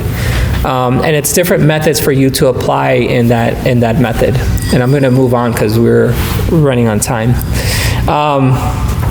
Sorry, I didn't mean to finish that. And then the last is educate yourself about the history of xenophobia and anti-Asian racism. So I want you to think about, again, that historical piece. And we talked about learning the history in that community base. So learn the history of what's going on and how the community is being affected. Deaf and CODA allyship. This is really wonderful, just a way to engage with the community. So be open-minded, educate, and immerse yourself within the deaf and CODA community. Be direct, and literally sometimes you have to be very blunt in the way you communicate because they're very direct in their ways of communicating. So how does the community communicate? They are direct. So be direct when it's communicating. Make constant eye contact. Turn off your voice, and I thought this was awesome the way they were talking about it, and I know I'd love to have you talk, but usually you run in and start talking right away, even though they might not, but there's facial expressions, there's signs, there's different ways to communicate with a person, especially if they're deaf and hard of hearing. So turning off your voice in your approach and finding out what is the way that they want to communicate is very important. So figuring out that method. Do you want me to get an interpreter? Do we want to write things? What is it that you want? Okay? Be mindful that there are different ranges of deafness, okay? There's different ranges, different things that exist for that community. Okay, we're not going to get into all the details of it, but I want you to keep this in mind. Identity. Their identity is important. They do not need to be fixed. They are who they are. They're a community. They are perfectly fine. So respecting their identities. Don't assume that deaf and hard of hearing people need help unless they ask for it. Again, it's that moment of making sure that you step back, because that savior mentality of wanting to swoop in. Take a step back. Don't assume all deaf people can lip read. And then CODA does not equal to interpreter. So a child of a person who's deaf, right, is what CODA is. And this goes into the same thing as for like Latino communities or anybody from any other communities. Do not use the kid as the interpreter or their family members. Use an interpreter. If they are persisting that they want that person to be in that space, still get that interpreter in the room and make sure that they're present, because there could be missing links, missing information. That person was not certified to be an interpreter. And even if they are, they're still associated to that person. It's like a doctor attending their family member. That's not okay. And you have that doctor, even if they want to be present, what do you have to do? Bring in the other doctor in the room, because if something legally happens, you will have problems and lawsuits do occur. So we want to make sure that you're being respectful for that. But make sure that that person is not their interpreter. Keep it in mind. Same thing for our language barriers. Any other communities, it's the same concept. And this is from the CDC. I thought this was cute that they were trying to use the titles for allyship, but this is for allyship, for the disability allyship. And there's a way that I've been hearing a new term, I don't know if it's a new term, but a way to talk about the community is differently able instead of disability, seeing them as individuals that just do things differently. So differently abled allyship, if we want to use that term. So this is just the acronym for ally. So acknowledge and respect individual experience and abilities. Learn about the different disability types. So there are different types. Please learn about each group. And notice that we keep saying, dive in deeper. Think of intersectional part. There's always different aspects. Like there are different things that we need to dive into. Leverage your influence to promote accessibility and inclusion, and then yield the floor to people with disabilities to help identify and eliminate barriers. Okay, so this is just a simple way to dive into this, and of course there's always more to being an ally, and I always leave these 5 little steps. I think is my always overarching rule for allyship in any community that we serve. Understand your privilege. Listen and do your homework. It is not possible for you to learn if you're not willing to listen. Speak up, not over. The role of an ally is to support. You'll make mistakes. Apologize when you do. Nobody is perfect. An ally is a verb. Saying that you're an ally is not enough. You got to do the work. And that's the same thing as that performative allyship. You have to do the work.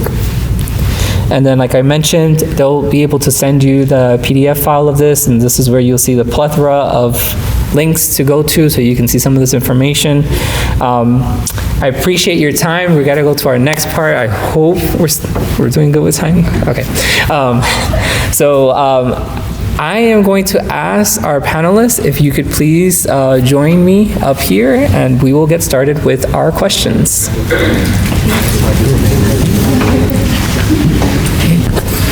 Donna,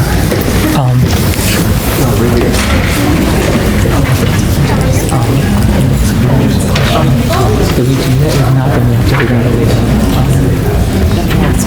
Yeah, if they don't have it, then we'll have to like. Yeah, we'll do the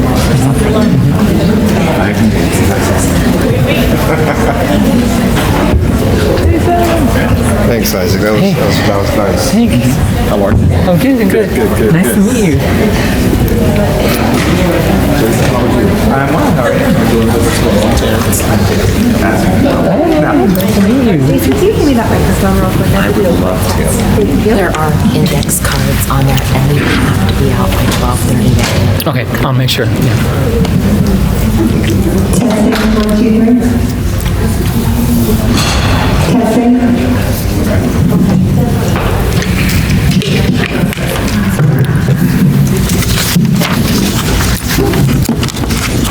All right. Please continue to grab coffee and cookies as we get ready for our panel discussion. I move a lot, and that's why my voice keeps going away. I'm going to try to stay one end. I have the honor to be here again with all of you in this portion piece for our panel discussion. Really excited to hear everyone's story and their experience and how this ties together and being an ally. The bios are inside the folders, or the bios are there in your handouts. And then there's also an index cards for your questions. So if you do have questions, please feel free to write them down, and they will hand them to me. I want you to all remember that part of our population-focused learning series, it is not meant for us to just bring questions to the group and have them share. Really, this is intended to have a conversation with you. So having that opportunity to bring those questions, your questions are actually a priority, just to make sure that we are highlighting what the information, and if we don't get to your questions, we usually try to send them to the group, and then if they can respond, then they'll send that back out to you, and that way you will be able to get your answers. So if you're afraid to even share that question and you still want to write it privately and give it to us later, we can do that too as well. But I just want you to make sure that please ask your questions. No questions silly or dumb. Just ask your questions. So I am going to give an opportunity for them to introduce themselves. Their bio is here, but I would love for you to say your name, where you're coming from, and what specific allyship you're here to share in either your experience or if you identify with the group. I'll start. My name is Nikki Lozier. I'm coming from the Stark County Board of Developmental Disabilities, something known as Stark DD. I worked here for about 5 years, and before that, I have several years of experience with the provider community, both in residential and vocational settings. And then I'm also the sister of a person with a disability, and so while I don't identify as a person with a disability, I've kind of been a lifelong ally to the community. And yeah, that's that. Hi, my name is Timur Rashid. I am the Community Health Program Manager and Quality Improvement Analyst with Asian Services in Action. And I'm here to talk about AAPI, Refugee and Immigrant Allyship. Today I've been with Asia for about a little more than a year and a half, both the medical and public health background, so definitely really passionate about the work that I do there. So. Hello, my name is Juanita. I am a marketing manager for United Way in Stark County. I'm also a CODA, which stands for Child of Deaf Adults, so I'm here representing the deaf community, the hard of hearing community, and the CODA community. Good evening. Look at that. I'm thinking I'm in evening time. Good morning to everybody. I'm Terrence Jones, and I'm representing the youth population. I'm a product of the Canton area. I'm a 25-year practitioner with youth development, and I say my current job is I work at Canton City Schools as the graduation coach / workforce development coordinator, and also run a community-based nonprofit that works with young people with youth development. Hi, my name is Jason Angian. I'm here with Partner Solutions, Starkmar. I've worked in the child care and child mental health fields for many years, and now over in a different field. But I'm here to represent the Allyship for women today. So thank you. Awesome. All right, so we have several questions, and remember, if you have your questions, please write them down. But I would love to start with Dr. Rashid. The first question for you is, how can healthcare providers, and even not even healthcare providers, but mental health providers or anyone who's a provider, demonstrate their allyship in their respective fields? Sure. I think I don't have specific advice, but I do have advice that I would give anyone and everyone who's interested in allyship, and that would be to first and foremost understand that it is an active process, it's a dynamic process, and it's a two-way process. Self-reflection is one of the most important things that you can do. Try and understand why a person might be thinking or feeling the way that they're feeling. Dismantling your own biases that you have. And understanding why those biases might be negative in a lot of respects. Educating yourself. Engaging with community members. Understanding what their needs and concerns are, and what you can do to partner with them, not what you can do for them, but work with them and partner with them to overcome any challenges that they have. Speaking up and speaking out on a regular, making mistakes along the way. It's a normal process that every one of us goes through. We make mistakes, but if we learn from those mistakes, we can be better allies as a result. And I think those are some of the things that I, kind of... Perfect. Yeah. And I appreciate that. And I love that you emphasize on that mistake portion piece, because I feel like some of us in our field, we have that perfection side where we want everything done right because we have that good intent of wanting to make sure that everything works great. But sometimes being okay in that moment of just saying, all right, I did this mistake, foot in my mouth right now, I shouldn't have said that, I got to figure out how to do better. It's okay to be in that spot. All right, I'm going to our next question, Terrence.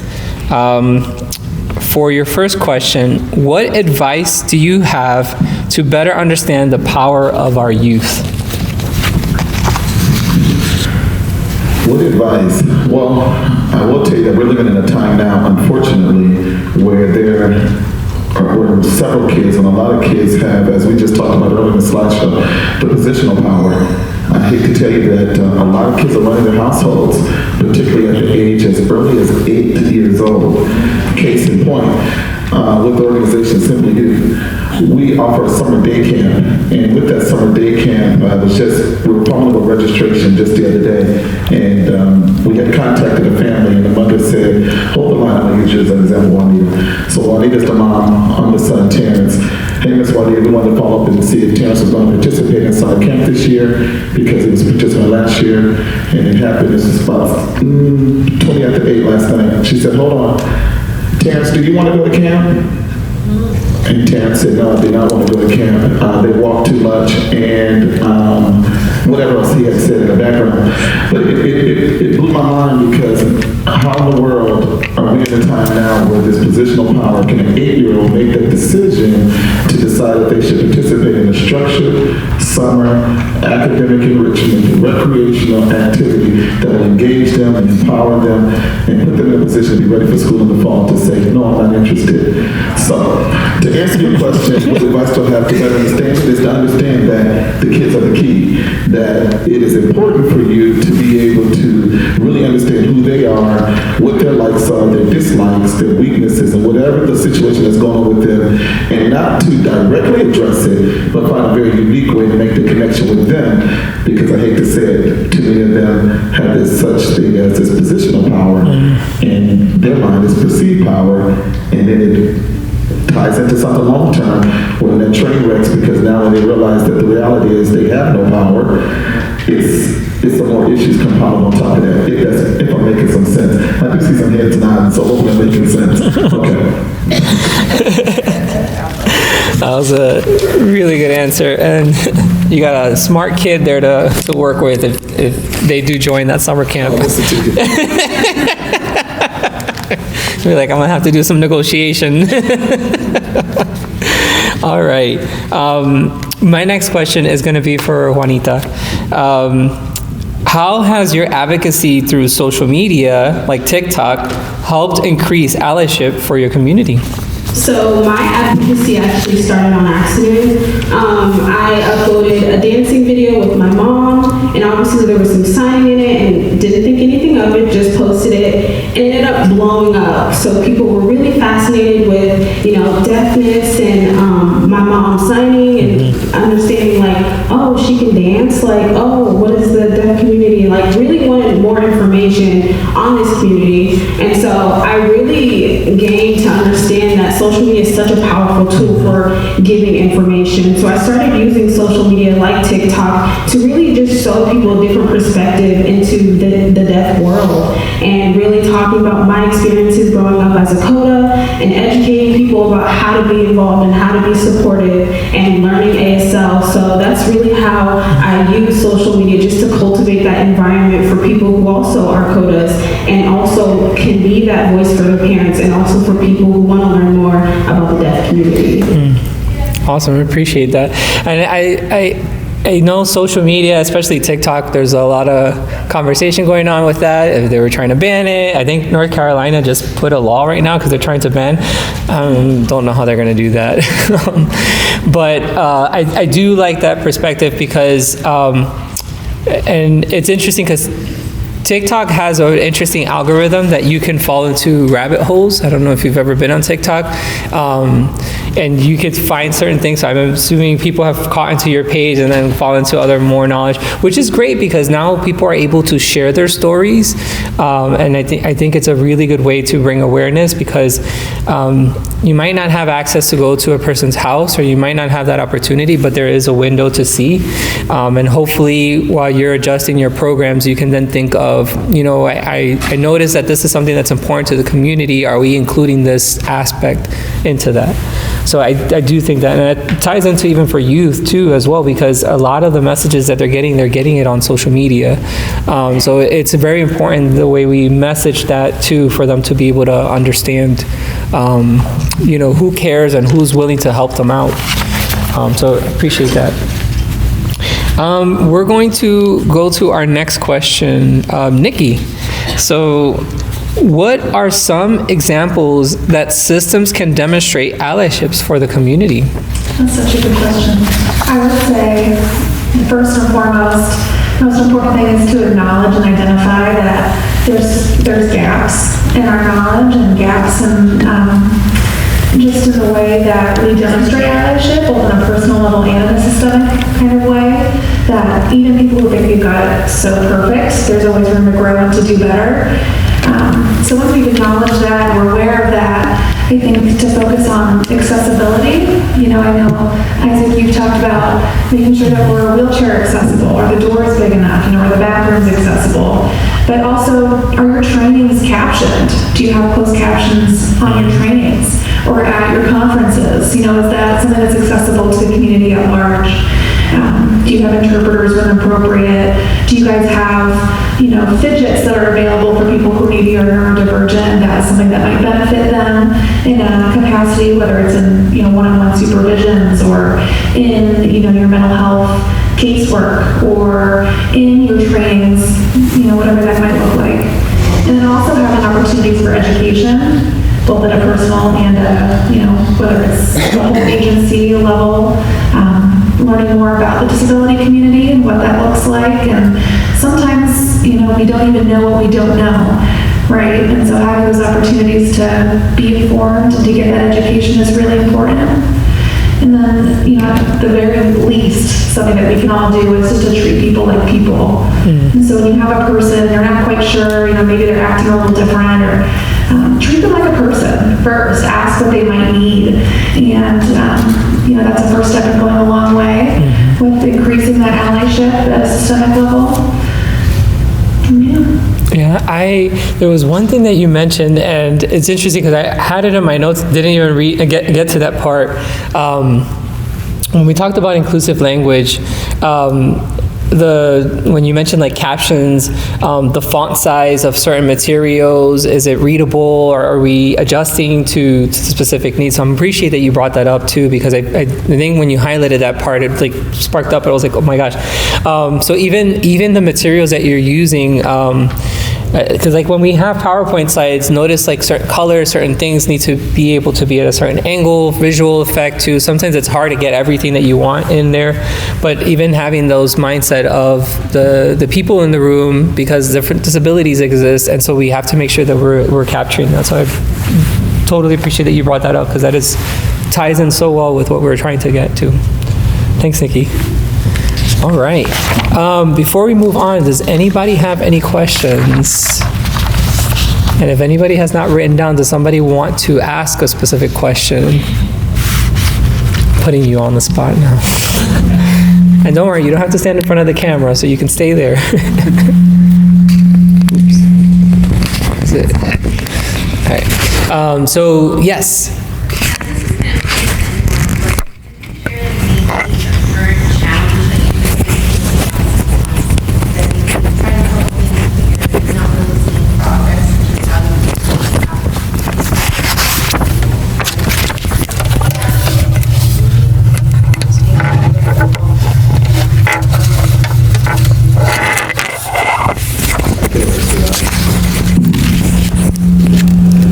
So we are doing a lot of work with HIV prevention, education, and outreach. And in our community, there is a huge sociocultural stigma in and around sexual health. Yeah, just said that. And so we do outreach and we engage with community members, but there is that background stigma that still exists. That is a constant. And that is a major challenge for us in order to even reach and get them involved in and around sexual health. And then sexual health is an important topic, right? So one of the major strategies that we have, at least right now, is to build capacity and normalize words and topics and conversations in and around sexual health before we can even begin other strategies. For us, that's a major challenge, and that's something that we have learned over the past year and a half, that yes, sociocultural stigma is huge. It's a huge barrier, and that's something, in order for us to be effective allies, we need to take certain strategies to even begin conversations with community members. Awesome. So does anybody else want to add to that? Yeah. I would say two parts. I would say with my current job at Kansas City Schools, we are facing, unfortunately, a trend since the pandemic where a lot of young people are so committed to working jobs, and they're working 13, 14-hour jobs, that they're losing focus of completing academic studies. And I'm going to just make it real simplified so that you get it. So Terrence is a 16-year-old kid living in a single-parent household where I have this positional power, where now I had the opportunity to get a job, and I'm making $14 an hour, working a 25, 30-hour week, paid every 2 weeks, so we're talking a 50, 60-hour paycheck. I think I hit the jackpot because I'm able to meet all of my basic needs and some of my wants. So I'm able to buy and carry out, pay for my cell phone bill, help my mom Juanita pay the electric bill that she's always complaining about, and also save money for a car. So this reality that you have told me of to graduate a high school diploma to either get a job or to gain access to college, that I've already been told because of cousins who've been dropped out who can't afford it, or from others who never attended, is no longer reality to me. but my reality of working is real. I'm living it. And now at 14, I know it'll soon be 15. The part side that they don't get is that 14, the new hourly wage to us, it was what, $28, $30 an hour. But in my right now reality, I think that I'm living the dream. And so again, we're facing a major challenge now because again, that positional power, where Terrence has the right to say that he wants to work, and he does not have someone at home to say, no, Terrence, you can work, but we're going to cap that at 15 hours a week because I still want you to be involved in that college readiness program. I still want you to get the grades and to be in school a full day instead of getting another part-time day. So that's one. And then the second part I would say is, since the pandemic, a lot of parents have become very dependent upon social agencies because of the fact that there was a lot of assistance in the last couple of years. So case in point, each year Simply Youth hosts a college tour, and the college tour is about $400 for kids to participate. And we have a high number of kids who parents, I believe, have the ability to pay it. And I'm not saying they have to pay it in full, but even just whatever the parts that they can pay, they were adamant about not paying because they have been so comfortable with seeking support from outside agencies for everything from rent to food to all those things, and they believe now that everything should be still free. And that's been a challenge because the reality is ARPA money is coming to an end. No stimulus extra money is available, and also all those extra funds that families were getting, whether it be unemployment or whatever they got, that stuff is falling very, very obsolete and short. So when the reality clicks in, it's going to be a real learning curve for families to realize they got to pay up whatever level they can. And so that's been a major learning curve when there's an out-of-pocket expense for families who've already been conditioned to believe that free is okay. All right, I'm signing off. Does anybody else want to add to that? Okay. Yeah. Good question, by the way. I think in the disability community and in other communities as well, something that we're really facing right now and struggling with is the workforce crisis.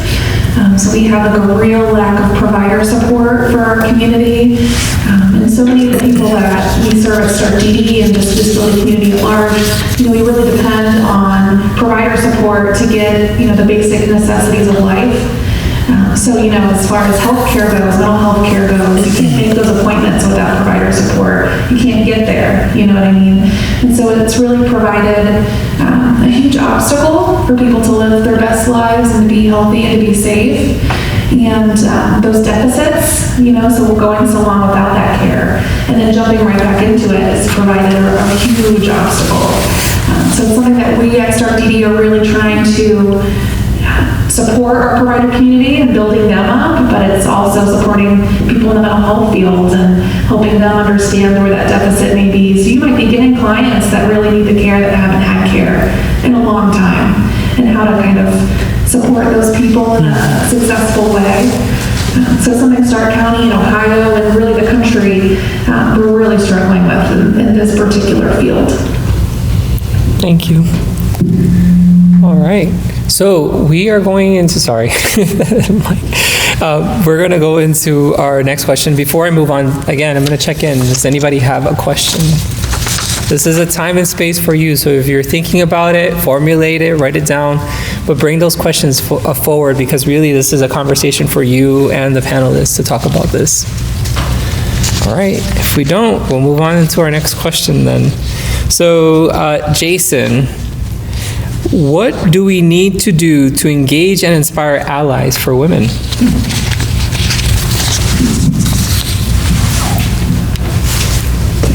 That is an excellent question, of course.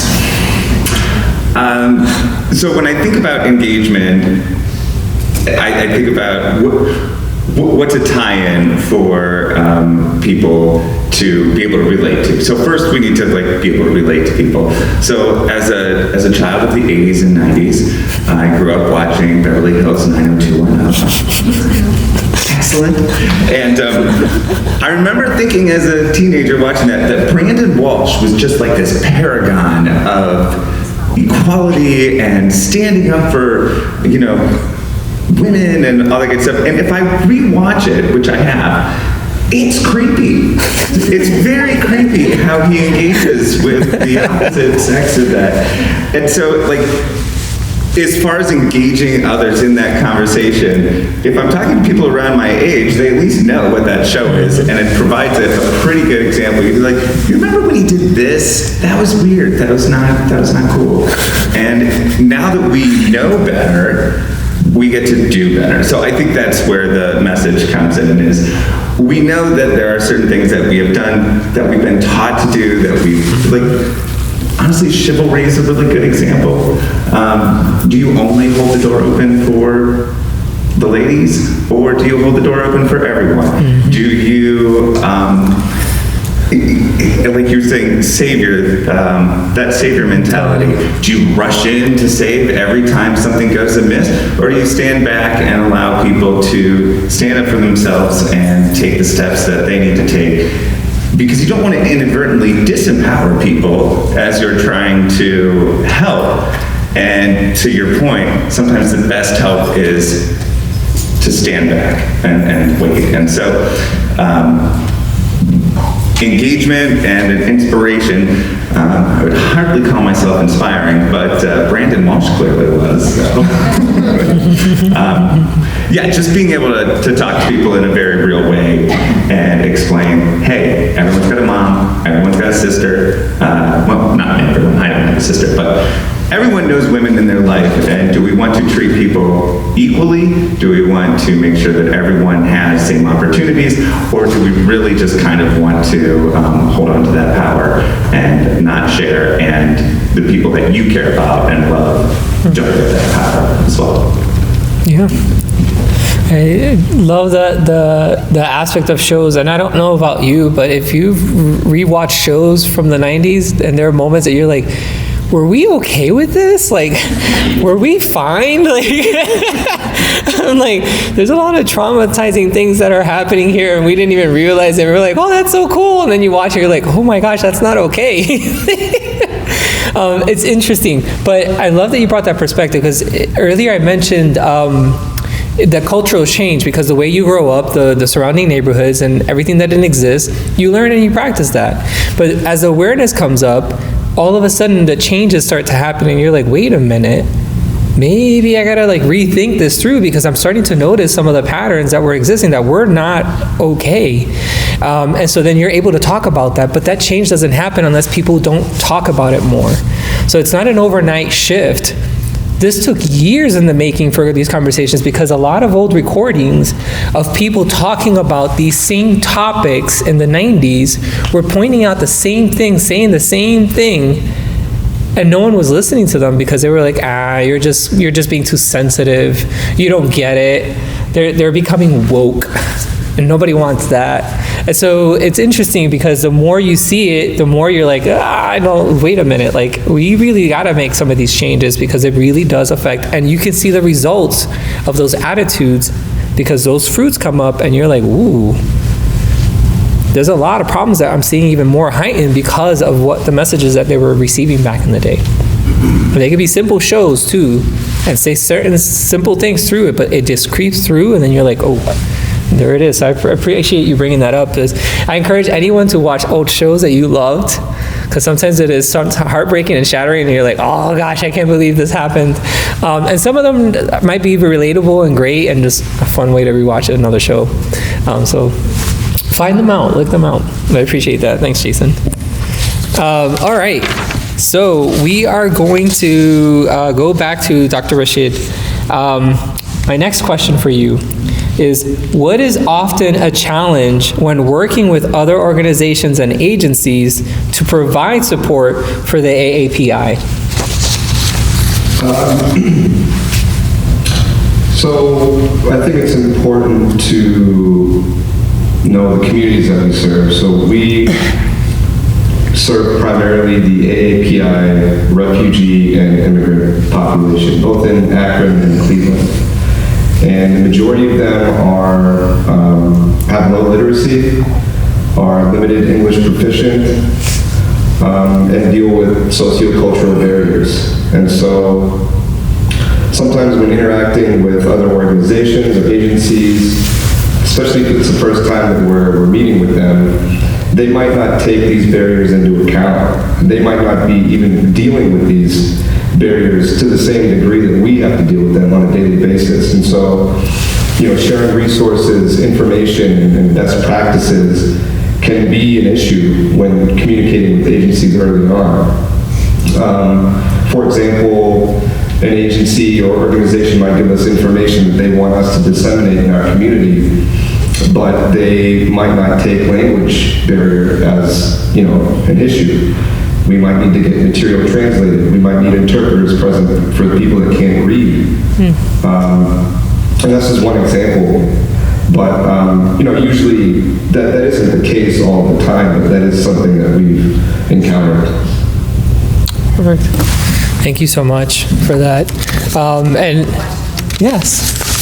This is to any or all of you. Have you ever experienced resistance from the communities that you're representing to your willingness to want to know more or be involved with it? Have you received resistance from those communities? And if you have, how have you handled that? It's open to anyone. I don't know if Dr. Rashid wants to start. Yeah, didn't mean to put you on the spot. A brief example. We conduct surveys often with our community to gain an understanding of their attitudes and beliefs and barriers and facilitators to certain health behaviors. And oftentimes, survey fatigue is an actual issue that our community members deal with. They, again, language issues, low literacy, they need someone there, an interpreter or someone else, a family member that can communicate that information to them. So a 5-minute survey might end up taking 15 minutes, 20 minutes. And survey fatigue is a real thing, it's a real challenge. And so I work with our communications specialist in finding ways to using certain words or eliminating certain words or reducing the length of surveys to keep it as concise and relevant as possible. And that in and of itself is a challenge as well. So it's an ongoing process for us. Yeah. So I worked as a consultant a few years ago during the pandemic as well for Altman, and they were really pushing for the vaccination. And that was my first time. I've been fortunate to be a product of the community and still be able to work in the community and find opportunity. So I've been around, so the community is pretty receptive whenever I'm at the table or I'm in the community. But this was one time that, boy, did I really see something that I've never seen before. So there was a major pushback for people who were not, a proponent for it or wanted it and had no interest in it and wanted no ties to it. Whether that be because of spiritual reasons, whether it be because of the history from our community, from the Tuskegee experiment, and the list that goes on. But it really blew my mind because so many times we come to the table wondering how to deal with the resistance, but I think one of the challenges that we could have done a better job at is planning on how we were going to present the information to the family. We came with an incentive, and I couldn't believe how many families were, how could you come in the community talking about offering me a gift card to take it out? And so many times, they thought that worked for something else, that it would work for this. So we really have to really do like you said, and that's ask the questions, whether it be in an indirect way, even if you don't get a good response, but a few responses, it's still a response. And don't think just because it worked back then, it'll work now. And just because it worked with this, it'll work with that. And I'm going to close it with this, and this is something I'm seeing more and more with young people and their parents. We have to stop building things and thinking just because we build it and they need it, they're going to come. They're not. They're not. And so we need to be very clear about what the need is, but more importantly, we also need to be very clear about what does the process look like for them to be engaged and want to be a part of it. Because again, just because we know that they need it and we build it, does not mean that they're going to come. Oh, I keep giving it to you. No, I don't know if anybody else wants to add. I love that. That was a drop mic moment right there, because you highlighted something really important, especially when we were talking about the structural change and the community aspect, because a lot of times we forget to bring the people to the table to find out, because again, knowing the needs, and then finding out how do they really want it, and we make that mistake so many times, bringing in programs and trying to create things for people, but then you don't bring the people to the table that was created for. And again, sometimes one of the things that we mentioned was go to the source, right? It was in the women's section, right, for the allyship, but go to the source for each community that you're working with. Go to the source and find out, is this beneficial for you? Because we know that we have a need. We found data, we looked at it, we researched it, this is showing, so let's fix it. You would think, but then the person who has to utilize it, it doesn't work. Sometimes even for our own people in our organizations, we build programs and things and templates for them, and we're like, here, this will help you organize better, and the person's like, it's not gonna work for me. Right? So it's that same mentality. We can't force people to utilize it unless they know that they're part of that process too as well. And when you have community members part of the process, then that change will happen. Yes? How would you recommend doing that in a meaningful way?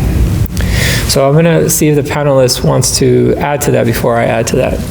Now, mind if I ask, what do you mean in a meaningful way So too? he said engaging the community, asking them opinions, and so how can we do that? So I work at the health department. How can we as a health department get that perspective in a way that's going to be meaningful to everybody involved so we can make change?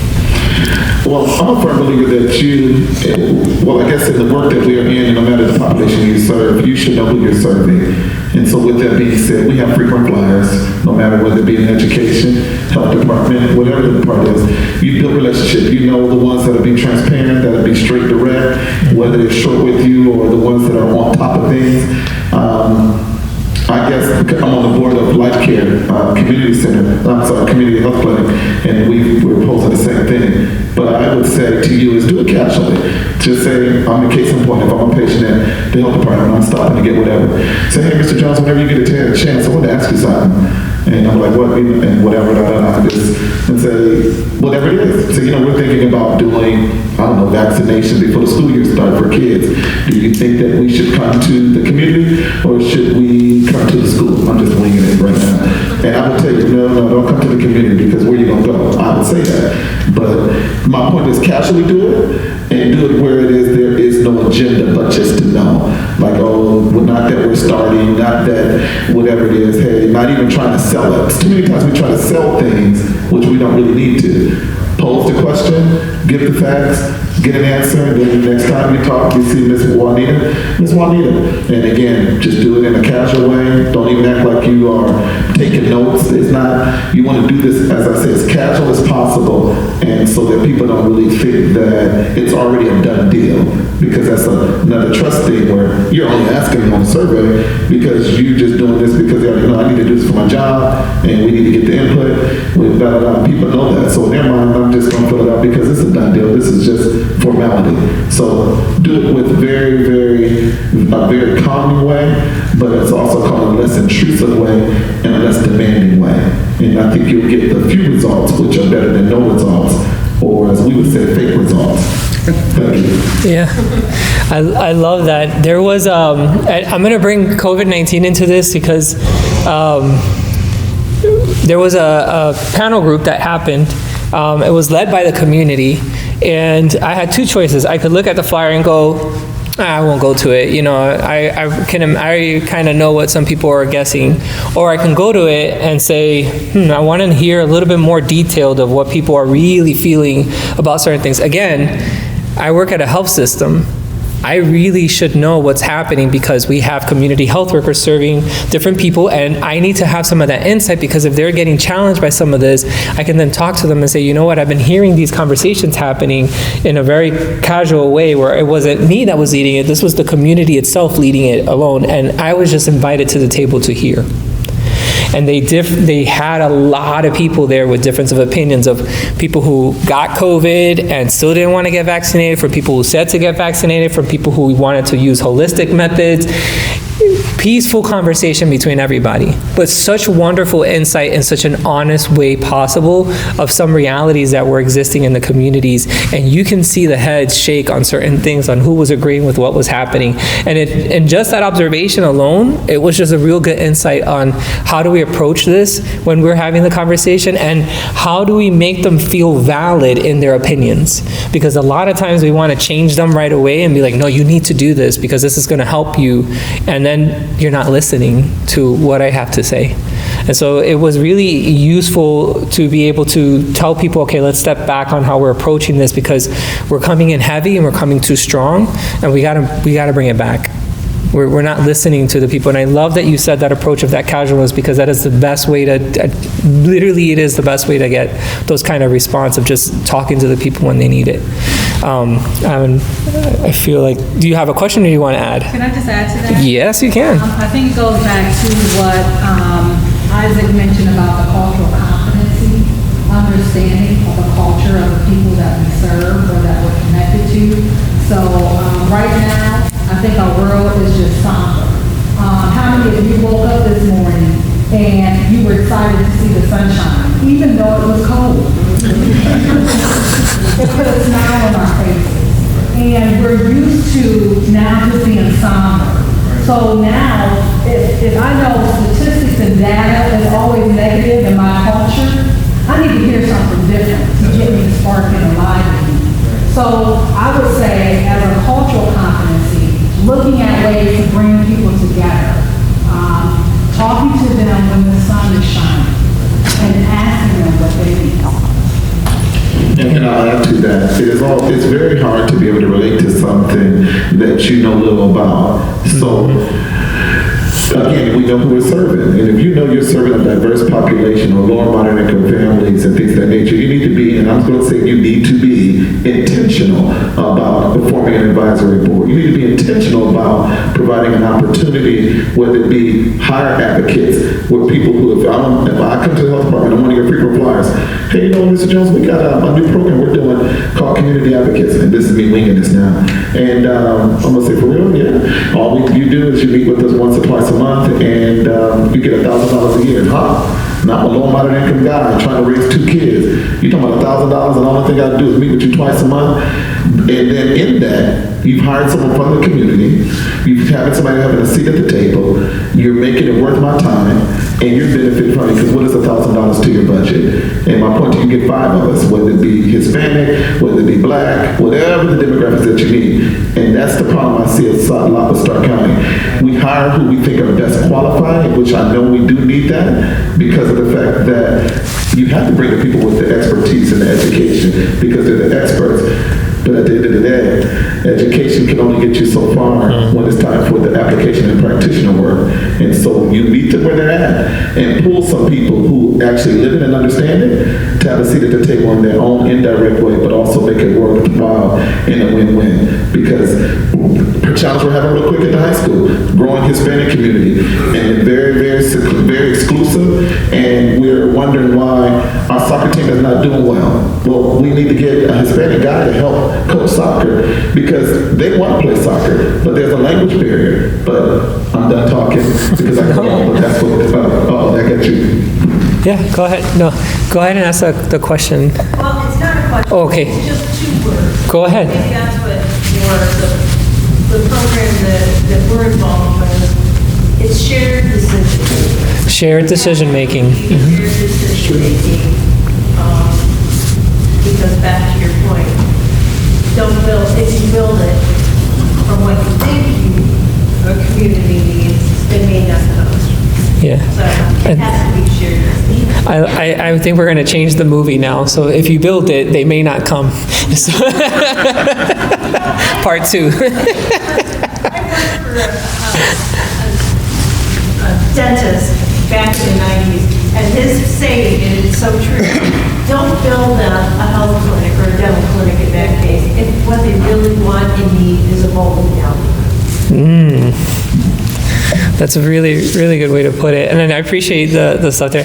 This is good conversation. Please keep the questions coming, because again, this is how we get more in depth. We have questions and we can present this all day long, but we want to make sure that you leave with the information, because you're the ones going back to the work. And you really should receive something out of this. And these are people who have a plethora of information that they can share from their experience or working with the communities. So that way you are able then to go back and relay that into the work that you're doing. So please keep the questions coming and comments to us. Well, if you want to share something, this is really open. Yes? Since you said that. Yeah. This is for the doctor. You said that you were looking at, because we work in HIV prevention, and you were looking at trying to get that into your community. So what have you tried that you think is starting to work? Besides surveys. So what have you done, what was that? What has he done that has worked? What have you done that has worked when trying to serve the community? So we're lucky to have an amazing outreach team, which I lead. They're bilingual. They speak the same language as our community members. They're from the same community. Excuse me. So we do a lot of outreach, and we're out in the community engaging with community members weekly. They know us, they trust us, they're willing to have conversations with us,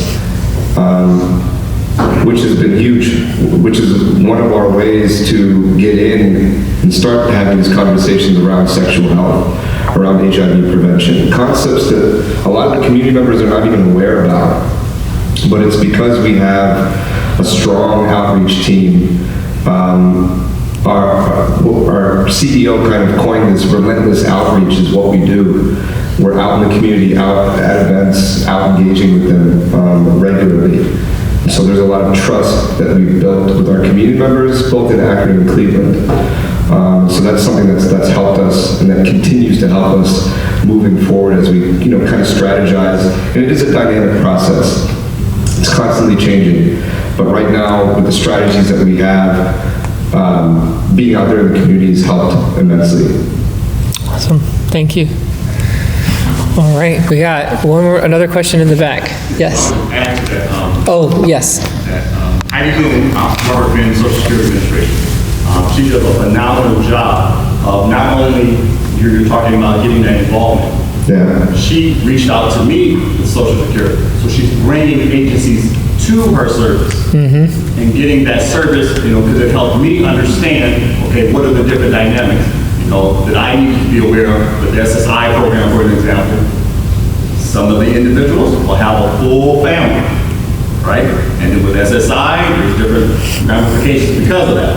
But once she allowed me to understand, okay, why this person is staying with them, and what is the impact of the separation, that helped. And that helped me bring back to the agency, okay, can we tweak the policy a little bit, for those situations. So I think it's an engagement on both sides. Absolutely. Yeah. So what he mentioned, and this is just for our recording, I'm going to try my best to keep repeating it, was community partnerships. And so if your organization, Asia reached out to so the Social Security Agency, and they had a conversation and figuring out the challenges for the specific community. So if you are an organization trying to reach out to another organization to make sure that you can have better conversations, to make sure that you are fulfilling those needs and those gaps, and then that way each organization can go back and have those conversations and figure out how to mitigate those challenges. And Culture Humility talks about community partnerships all over. This is literally that kind of point of trying to make sure that people are working together. And we mention a lot of this a lot of times, but we really do forget about that. And I appreciate you sharing that experience, because it's a testament of possibilities of change. And we have to stop working in silos. This work is not meant for just one group of people.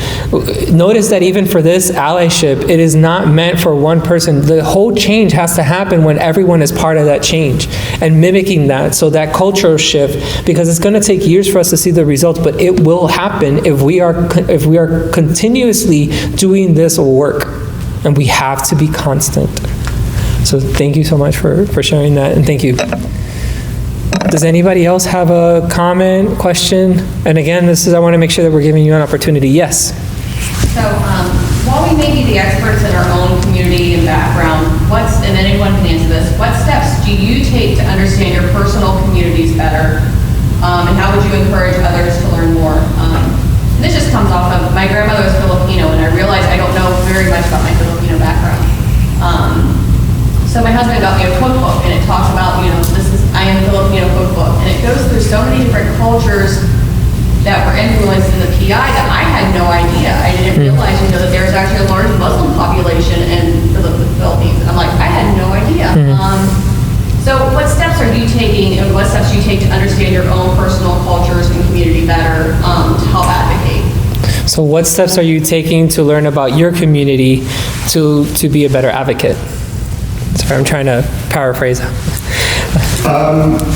Yeah, so there's a lot that I don't know still, and every day is an opportunity to learn from not only our staff, but also our community. So again, it's just being out there with the community, having conversations with them, has been one of the most useful tools for me during my time in Asia so far. I've learned a tremendous amount just by making it a point every day to educate myself and be out there with the community. And that's something, again, that we do, on a weekly basis. Outreach is so important for us to be out there. Does anybody else want to add? I'd love to hear. So I'm a twin. My twin sister was born with cerebral palsy and epilepsy. And I like to kind of approach things in my field as, would my sister appreciate this approach? Or if I'm working with a person with a disability, in my caseload or in my team's caseloads, what would I want for my sister, right? And so some of you might not have siblings, maybe you don't like your siblings. Consider someone you do like, someone that's really special to you. And how would you want that person to be treated? And it's really kind of giving me a breath of fresh air for those tough cases or for challenges and trying to understand different people. People probably feel this way about my sister too. They have those challenges and those frustrations, and how would I want those people to approach her? And so it's really been a nice mindset to kind of keep the enthusiasm alive, to be a good ally, and then also to do better work for my community and for the disability community at large. Awesome, thank you. Yeah. I would say for me, one thing that I'm trying to be more intentional on is really putting myself in specific spaces with the deaf community. So there are specific areas where the community might be bigger compared to like where you are. And so with me, I really have to be intentional of where I'm at and where how I want to learn about each person's unique experiences. So for me, that's a little bit of vulnerability because even though I do have deaf parents, each deaf person has their unique perspective, and then you don't truly know more about the community unless you're fully immersed in it, fully, signing with people and learning about their experiences. So that's one thing that I would say for me. Awesome. You're okay? Jason, do you want to add to that? I would say one of the things that I really try to do to learn to be more educated about women's issues is really to engage in the literature about it and to be aware of what's going on. And so one of the steps that I take is maybe I'll donate to like certain organizations that promote women. I think it's really important in upcoming elections to make sure that you go vote and to encourage people to vote for whatever your conscience is. But so that would be a step that I personally take, is to make sure that I will be at those polls and I will be voting for folks to keep rights that that I see being stripped away. So. You sure? It's tempting. So thank you so much for that question. We're going to give space for one more question. Yes. This one's for Nikki. The state is currently in the budget discussions about raising the wage or reimbursement for, DSPs. Are you convinced that the higher wage is going to really drive people to that profession? And what else needs to be done? Because I'm not necessarily convinced that it's going to drive people to that profession. What kinds of things do we need to do to support those people that do that work? Because it's some of the hardest work that I've ever seen people do. And the caregiver burnout rate is so high that how do we really connect those people with the mental health community? How do we give them more access to the mental health support they need, the caregivers, the staff that they need, in order for us to get even more people interested in it because they feel more supported, but it allows them to do even better work and quality work than, ends up with quality support for, the individual. Can you paraphrase that question? So, to paraphrase what she said, there's an initiative that's currently going on at the state level to pay at a higher wage for DSPs, or direct support professionals. So these are people who are working every day with the disability community, doing the tough stuff, right? Like they're in the mud of it every day. And, like I said earlier, we're really witnessing a huge workforce crisis in our DSP field. And this is kind of harming people in the disability community. And this isn't just Ohio, it's countrywide that we're seeing this. And I would have to agree with you, and this is my opinion, not Stark Didi's opinion, of course, but, it's hard to just throw some money at it and think it's going to fix the issue, right? I think it would be a nice help. I know when I was a DSP, I would have loved to have been paid more, but would that have made the job quality better? I don't know. So I wish I had a more concrete answer for you. I know in Stark DD, something that we're doing is we have a Gold Star initiative. It's our Gold Star collaboration. So we have providers that they meet certain qualifications and they're part of our Gold Star collaborative kind of effort with the provider community, and that's kind of lifted up some of our well-known providers in Stark County. And, so it's kind of like, it's called the Gold Star Collaborative, but it really is a Gold Star. So this is someone who we trust and, someone that we feel does a great, great work with our community. So I don't know, I think the money is helpful. Is it going to be something that solves all the issues? Personally, I don't know that it will. I would love to see people in the disability community be seen more as professionals. I know as the Stark DD, I'm an SSA supervisor. So our SSA, we're seen as professionals, right? And when we're sitting at a table with DSPs, I don't necessarily see that overwhelming kind of thought process where DSPs are professional too, right? It's almost like they're seen as a lesser than. And so it really does contribute to that. Just a lack of support for the people who are supporting people who really need it, right? And so I would love to see that improve, and I wish I had the magic wand answer. But it's a very good question, and I hope that it makes it all the way up to the state. Yeah, I think that's a good question. We'll leave it for the last. Oh yeah, go ahead. Dr. Didi, a little north of you guys, great presentation. I think the big thing is getting them involved in technology. As much technology as we can possibly get involved with. A lot of county boards are smartphones now. Medina, Portage, us, Cuyahoga, we all have one where you can go in, experience technology, get your hands on it, and then start to introduce that stuff as quickly as you can. We are not planning as if the workforce is ever going to bounce back. Just like you said, it doesn't pay anything. It's way too hard a job for people for that amount of money. There's too much risk and liability. This is me talking. This is direct care staff that I talk with all the time. If I do one thing wrong, I'm jeopardizing their health and safety. So let's get some technology. Let's get some remote services in place to try to get their hands on some of these things. Because this younger generation, like my kids are very young, they're very small, but like they'll be on my phone and my daughter immediately is getting text calls, swipe up on watching my show. They've grown up with it. They're so much more connected than folks like me born in the early 80s were. So I think that's a huge step. Sorry to No, you're fine. I want to share a concept I just heard this morning. It was a marketing tool, but I appreciate the concept because it talks a little bit about what you talk about. And I mentioned the word earlier, fuel versus friction. So fuel is the incentive, so throwing money at a problem to see if it'll fix because it makes it pretty, but it makes things go. But really removing the friction, so finding out other solutions that are problems that are already in existence. So if there is a problem that exists, what are the reasons why we're seeing the downfall? It might not just be money, it might just be other concepts. And they were following this method on different marketing products. So they were talking even about cakes. So like box cakes, people didn't want to use box cake back in the day was because of people didn't feel like they were making homemade food. And so then they decided to make the product where people just add raw eggs to it and it made them feel like they were actually doing the cake.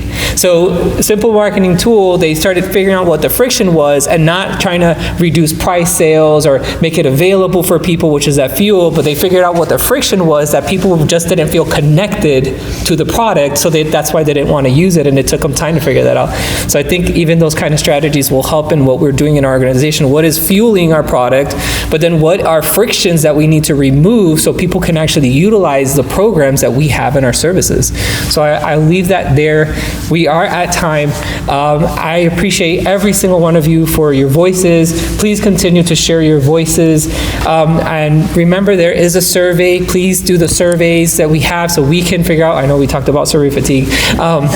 Please do the survey so we can continue providing more concepts. If there's a topic that you're interested, especially on DEI or DEIB, please add that on the list so we know what to bring to you for our next topic. Thank you so much for coming to our population-focused learning series, and we hope you enjoy the rest of your day.